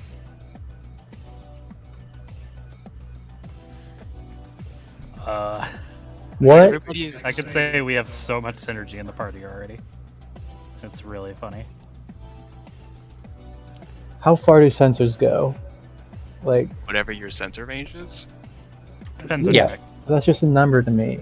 Like, if I have a 15 Hexes. sensor range, It's 150 feet Go. because it goes 15 hexes. so Each hex everyone's ten. just in my sensor range then. If they're 16 away, no, but that means if you were next to each other, they would still be in mine. So wrecked, idiot.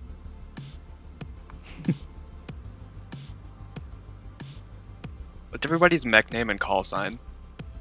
My call sign is Messiah. I mean, it's fitting. My name is Bargist. Aw, fuck you. Oh, did I steal it from you? No! Black Hounds and you, Devin? Oh, that's fair. I was My more basing anime it off of the trauma. Bargist in D&D, but fair. My pilot's call sign is Lone Star, and his mech is Texas Red. Call sign Rowdy, and the name of the mech is Grave Dirt. I'm Witch, and my mech is Secondhand Hope. Mine is Fog, and my mech is Will-O-Wisp. Oh, I guess the pilot name is Scraps. Pilot name for myself would be Sefco. And yes, I also forgot. I need, once you're done with everything, you have your mech selected and all your stats. In your pilot info, you're going to hit your cog wheel for pilot options. And you're going to get for me your CompCon vault record. You're going to copy the long code that goes into that and send it to my, message me in Discord with it. You can hit the Should have copy to make vault an code. account.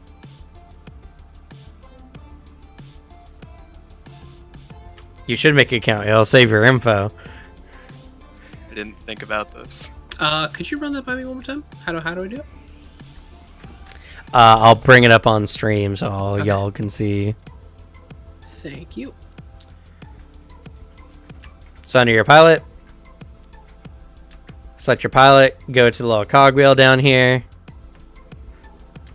go to CompCon Vault Record. You can get a big code. You're gonna copy that and send it to me in Discord. I also have to make an account.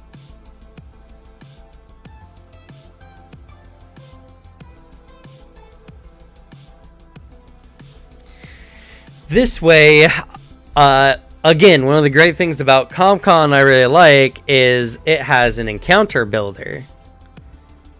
So I have a pre-made mission in here, and I can actually plug you all into the mission. And then once a combat starts or an encounter starts, I can have the initiative on here. Oh yeah, initiative is also very interestingly done. You don't roll for initiative in this system.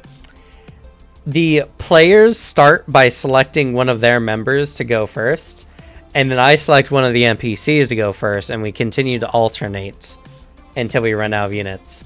The group that has the last unit that goes off, which is more often than not mine, since there'll be a lot of, like, you know, scrub NPCs. If the last one is me, you guys will go first on the next round again. If it's one of you guys, for whatever reason, maybe it's a boss NPC, for instance, then I'll go first. Whoa. I'm really liking that. That's a good way to alternate combat. Yeah. Some players will agree. It's one of those things of you don't get a choice, you know. No matter how good your pilot is or how fast they are, they might get outdone by a Drake unit, you know, narratively. But I think it's a really easy way. What this system really does is they make a lot of things really easy, and a lot of things are straight up like, you tell me, hey, I'm sneaking into this base and I see this dude up there. I want to go up and snap his neck. And I'll be like, okay, that's like a risky maneuver or something like that. So you have to make a 10 or higher with minor consequences. Or if you roll 20 or higher, there'll be no consequences. And if you get a 10 or higher on your roll, on your what is it?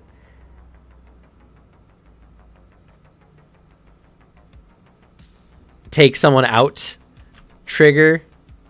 You don't even have to have it, actually. Anyone could technically say they're going to do it, and as long as you succeed on the roll, you just straight up murder a guy. No roll, no extra rolls, no damage, nothing.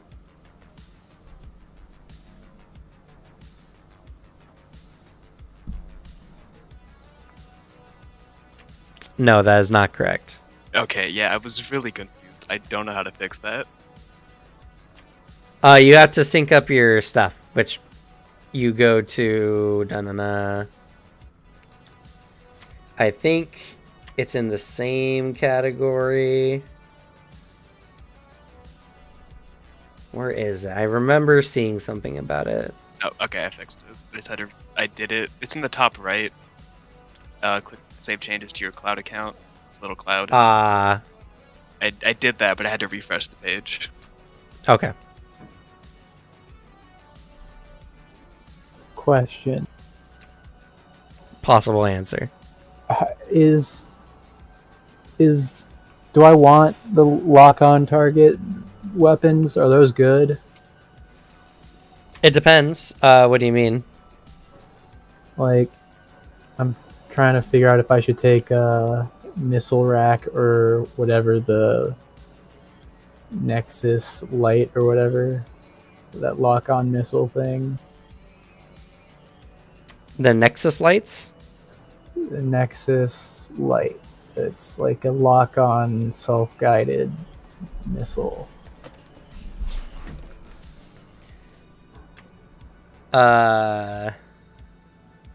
Is that its tags? Oh, it's a smart one. Yeah, okay. Yeah, so smart weapons are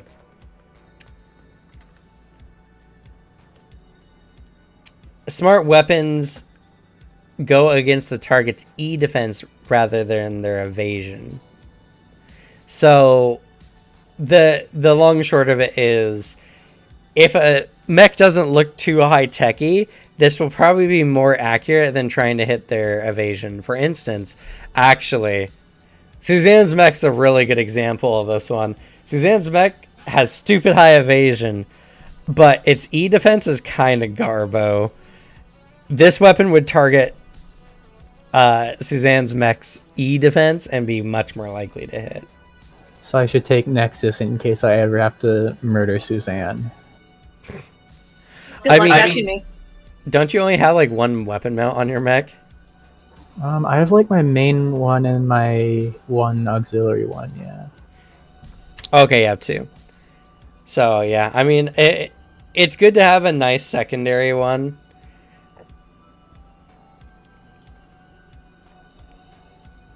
But this one only does like a D3 damage, but it's an auxiliary mount, so I mean, there's not a lot of high damage auxiliary mounts, to be fair. Okay, so if it's not smart, then it does the... Then you just roll against their evasion as normal. Okay, so I should take the Nexus, because my other one is a regular weapon. Just to have my options up. I mean, yeah, that's the thing.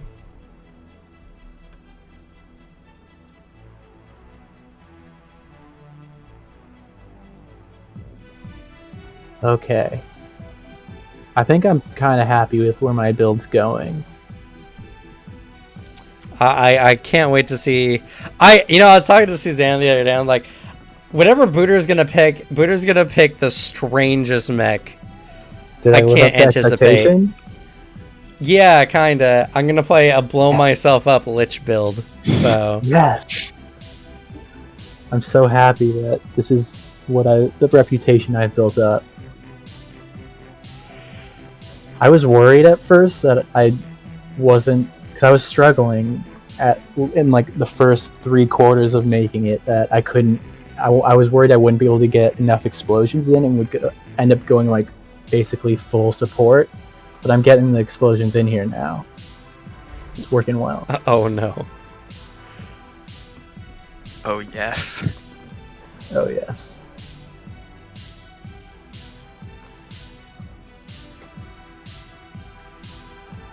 I kind of want to switch my thing that I took before that made it harder to kill me. I'm willing to die for a free lock-on.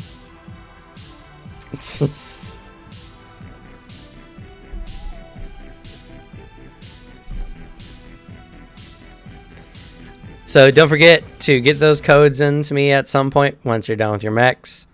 And yeah, beyond that, we're pretty much done here. Any questions, concerns, any ideas? We start now. Sadly, no. Sag. I'm assuming we only have one reaction, huh? Unless you're Gorgon or one of those. No, you can use an unlimited number of reactions. What? But you What? can only use one reaction per trigger, and most of them are like unique reactions, so you can't use the same type of reaction multiple times. If you want multiple reactions, you play the Gorgon. My build is way better than I thought it was now. I thought I was just building up all these reactions that I wouldn't be able to use very often, but So, like, if you have two things that are like, yeah, if an ally gets hurt, this triggers, so you use one of them. But if somebody gets shot, and then, somebody gets hurt, and then somebody gets an E attack. this is amazing. Yep.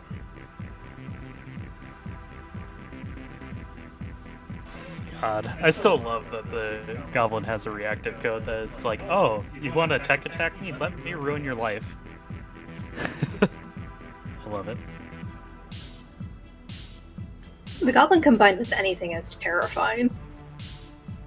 Yeah, if I strap myself to one of you, you get a lovely, lovely 17E defense. And another thing as well, to look out for on your weapons. If they have a little like box that says threat underneath it, and like a number, that allows you to strike enemies within that range as a reaction using the Overwatch reaction. Oh my god. It's mostly reserved for melee weapons and shotguns or CQB weapons, but there's some other weapons have it as well.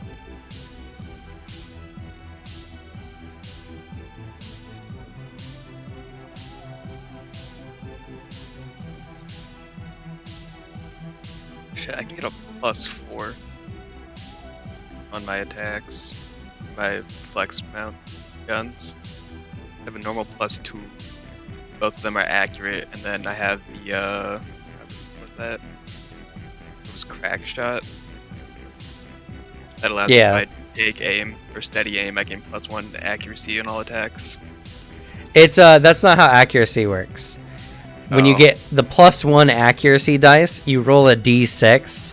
So however many accuracy dice you get, you roll d6s. You don't add them together, but you take the highest rolled result. Oh, okay. That's better. Yeah. It is technically better because it means that's actually on average a 3 higher result.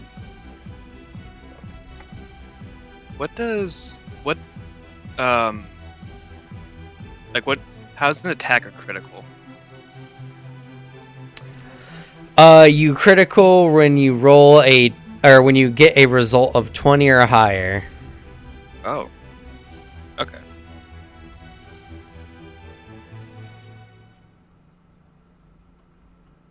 Oh, the randomized name is only available when you're first making your boy.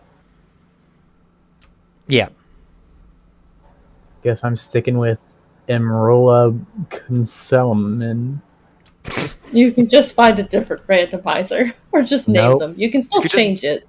Go to Nah, another, too make much another work. character. If you And go to then- the your dossier, you can change your call sign, your name, all that stuff. Where's the code again? The On gear dossier. icon, and then generate stat block. No, that's not what I want. No, it's Oh. on the dossier Oh, right under your name. Right? Did I get it right? No, you need to go to the cogwheel, go to CompCon Vault Record, and send me the code.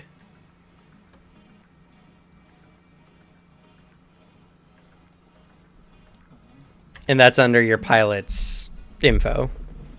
I can't click that one for some reason. Do you have an account? Maybe. Are you logged Been in? able to manage like mechs and stuff. I didn't have that the entire time, and I still was able to do that.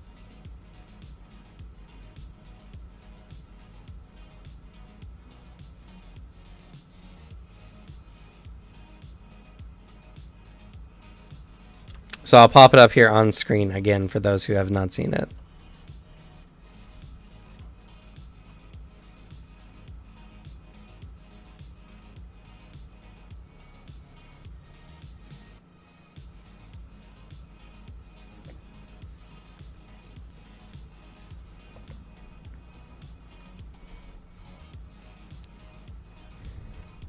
Vale, just send me when you pick one, please.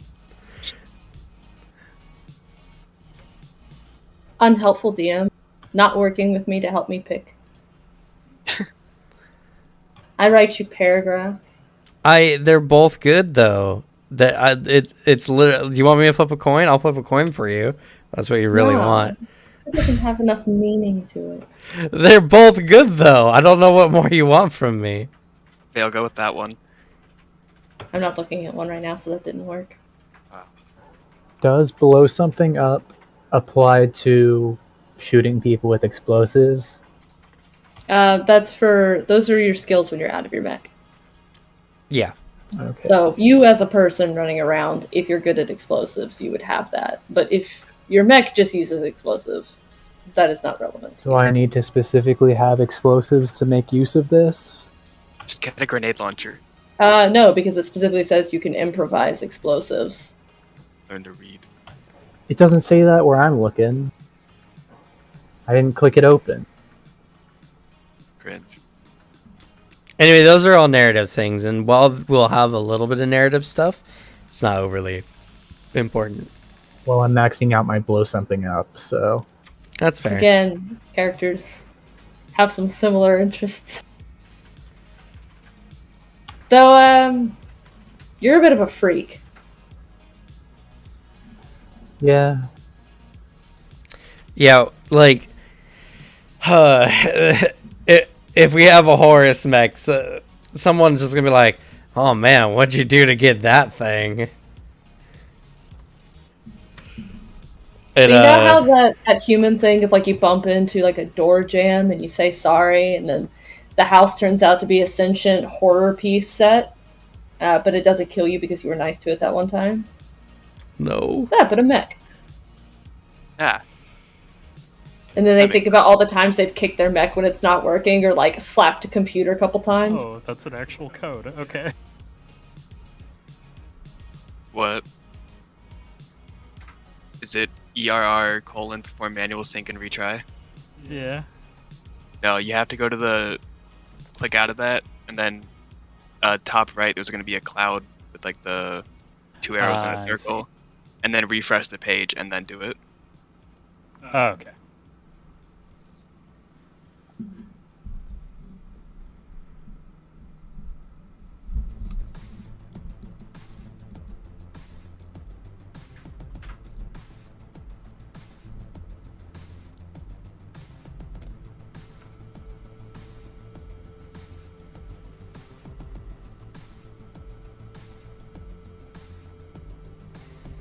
I'm excited. I think this will be good. I'll try to jam pack as much adrenaline into 3 hours as I can manage. I can already tell I'm gonna want to play more of this. Me too. I'm sorry. Oh, When Alex was over, literally like half of what we talked about was like, I'm afraid we're gonna get hooked on this system. Yep. Have a whole series. Like I mean, planned. I Animal's gave Cam like 2 core books to other systems I own and never use. You stop it, Lancer. I mean, Yeah. listen, Mondays are open because Anima's done.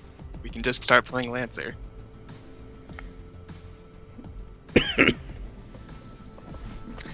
We'll see. We'll see after Monday how absolutely like in love with the system everyone is, and then we'll go from there. And then we might actually do a full run 1 to 12. Or we could do the 1 to 5 no room for a wallflower storyline.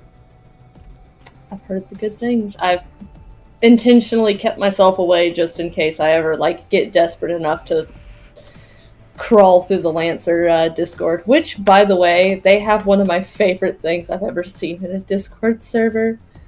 Their band channel has a running like receipts, so like they'll tell you outright what scummy shit some person did, and they're just like good people. They're so supportive. Nice. Like, you come in there saying some slurs or something, or just make like a trans joke once, out, gone, deleted immediately from existence, Caliban to the face. Absolute legends. What's the difference between a hard suit and carapace armor? One's a hard suit and the other is carapace armor. Are you looking at pilot armor? I don't know. Yeah. Oh, yeah, I we fingers gotta get crossed, that. hope you don't need it. With like the narrative profile gear loadout.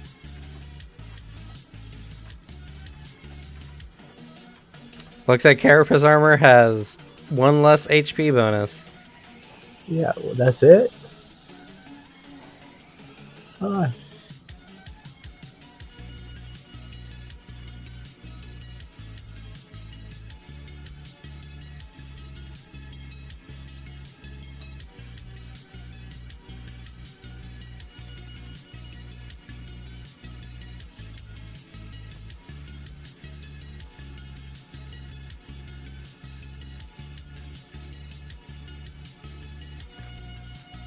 Oh, it's something that you can't see on here.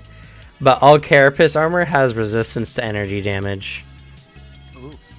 Meaning you take half damage from energy, which is like slag, plasma, lightning. Nuclear stuff.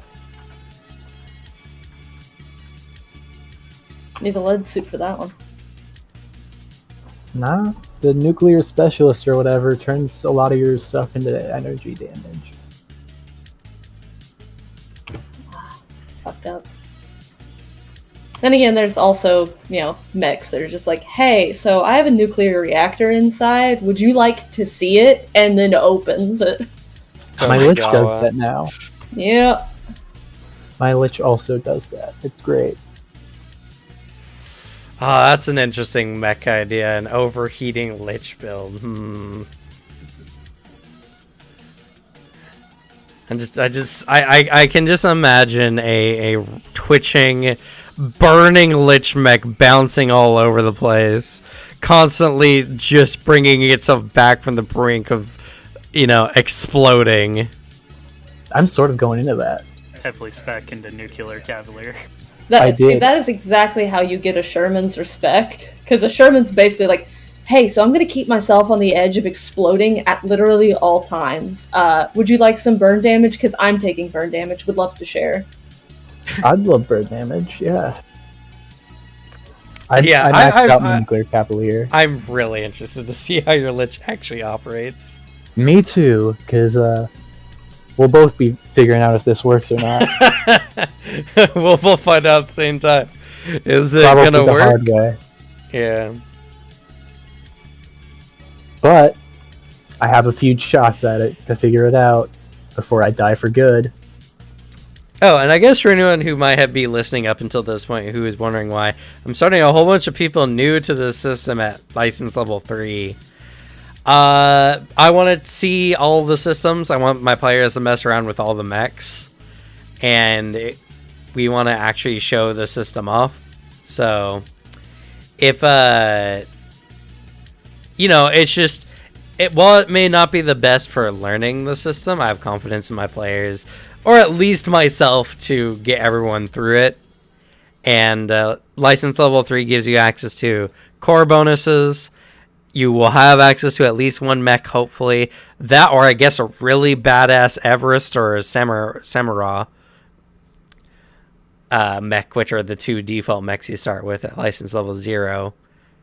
And, and possibly, I don't think anyone went full-blown, full license into one mech. I think everyone, Oh no, I took did. two. No, I, both of mine I are. most definitely did. Oh, okay. So we Yeah, do have I ended those. up only going Lich.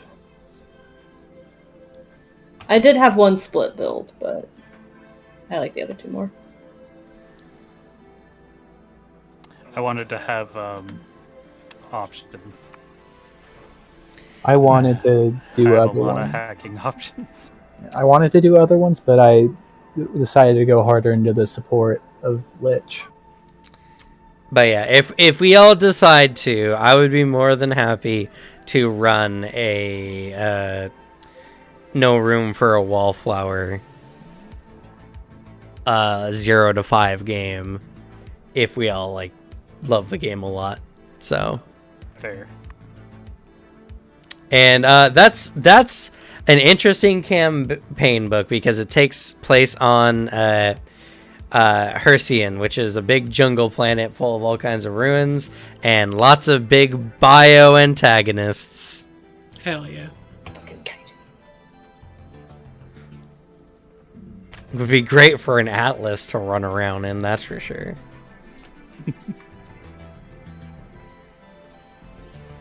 But all right, no questions, no concerns. Nope. Nope. Okay. Well, we're going to go ahead and end this then. Thank you all so much for being here, watching. Thanks to Dead Phoenix and King Neo for talking in the chat, filling it up, joining us on this mission. Hope you all like the music. Hope you guys like the new scene. I'll dress it up a little bit better next time for the actual game. And we'll be trying out Lancer for real. I've been wanting to play I've been wanting to play Lancer so much since I started reading it last Monday. And it's been an agonizing it's been a week at this point, but it'll be an agonizing 2 weeks waiting. But I'm excited for this game. If you know other people who like Lancer, let them know. There's honestly not a lot of great representation of Lancer content on YouTube and such. I have seen some, but obviously a lot of them are fresher to the streaming scene, and are More active on Twitch. yeah. Well, I mean, even like on Twitch, there's not a lot, honestly. I mean, the main one is I know there's one person out of the main like Lancer Discord who runs like tons of like mass player events. Like they had one fight that like it was like a battle against like a super mech that kept moving around this like huge cityscape, and it went to different zones and different teams went after it, and like gradually over time they all like ticked away at it. I saw their like updates constantly in the roleplay channel. It's crazy. Yeah, they have some really cool stuff. Check out the Lancer Discord if y'all are interested as well. I really want to sink my teeth into the lore a little bit more. I find it super interesting, especially all the stuff with time dilation and the paracasual / metaphysical aspects of AIs and mechs and all that kind of stuff. There's so much, and they got so much interesting lore. And like I said, look at this art we got here. That's badass as shit. Watching a Blackbeard cut through a Sherman while looking up at a Lich ascending to the heavens with a couple of goblins and a kobold running around at its feet. Like, something's going on in this scene, and I don't know exactly what it is, but I know it's awesome. But yeah, I guess with that, we're gonna go ahead and end. So let's go ahead and say goodnight, everyone. Good night. everyone. Good night. Good night. Good night.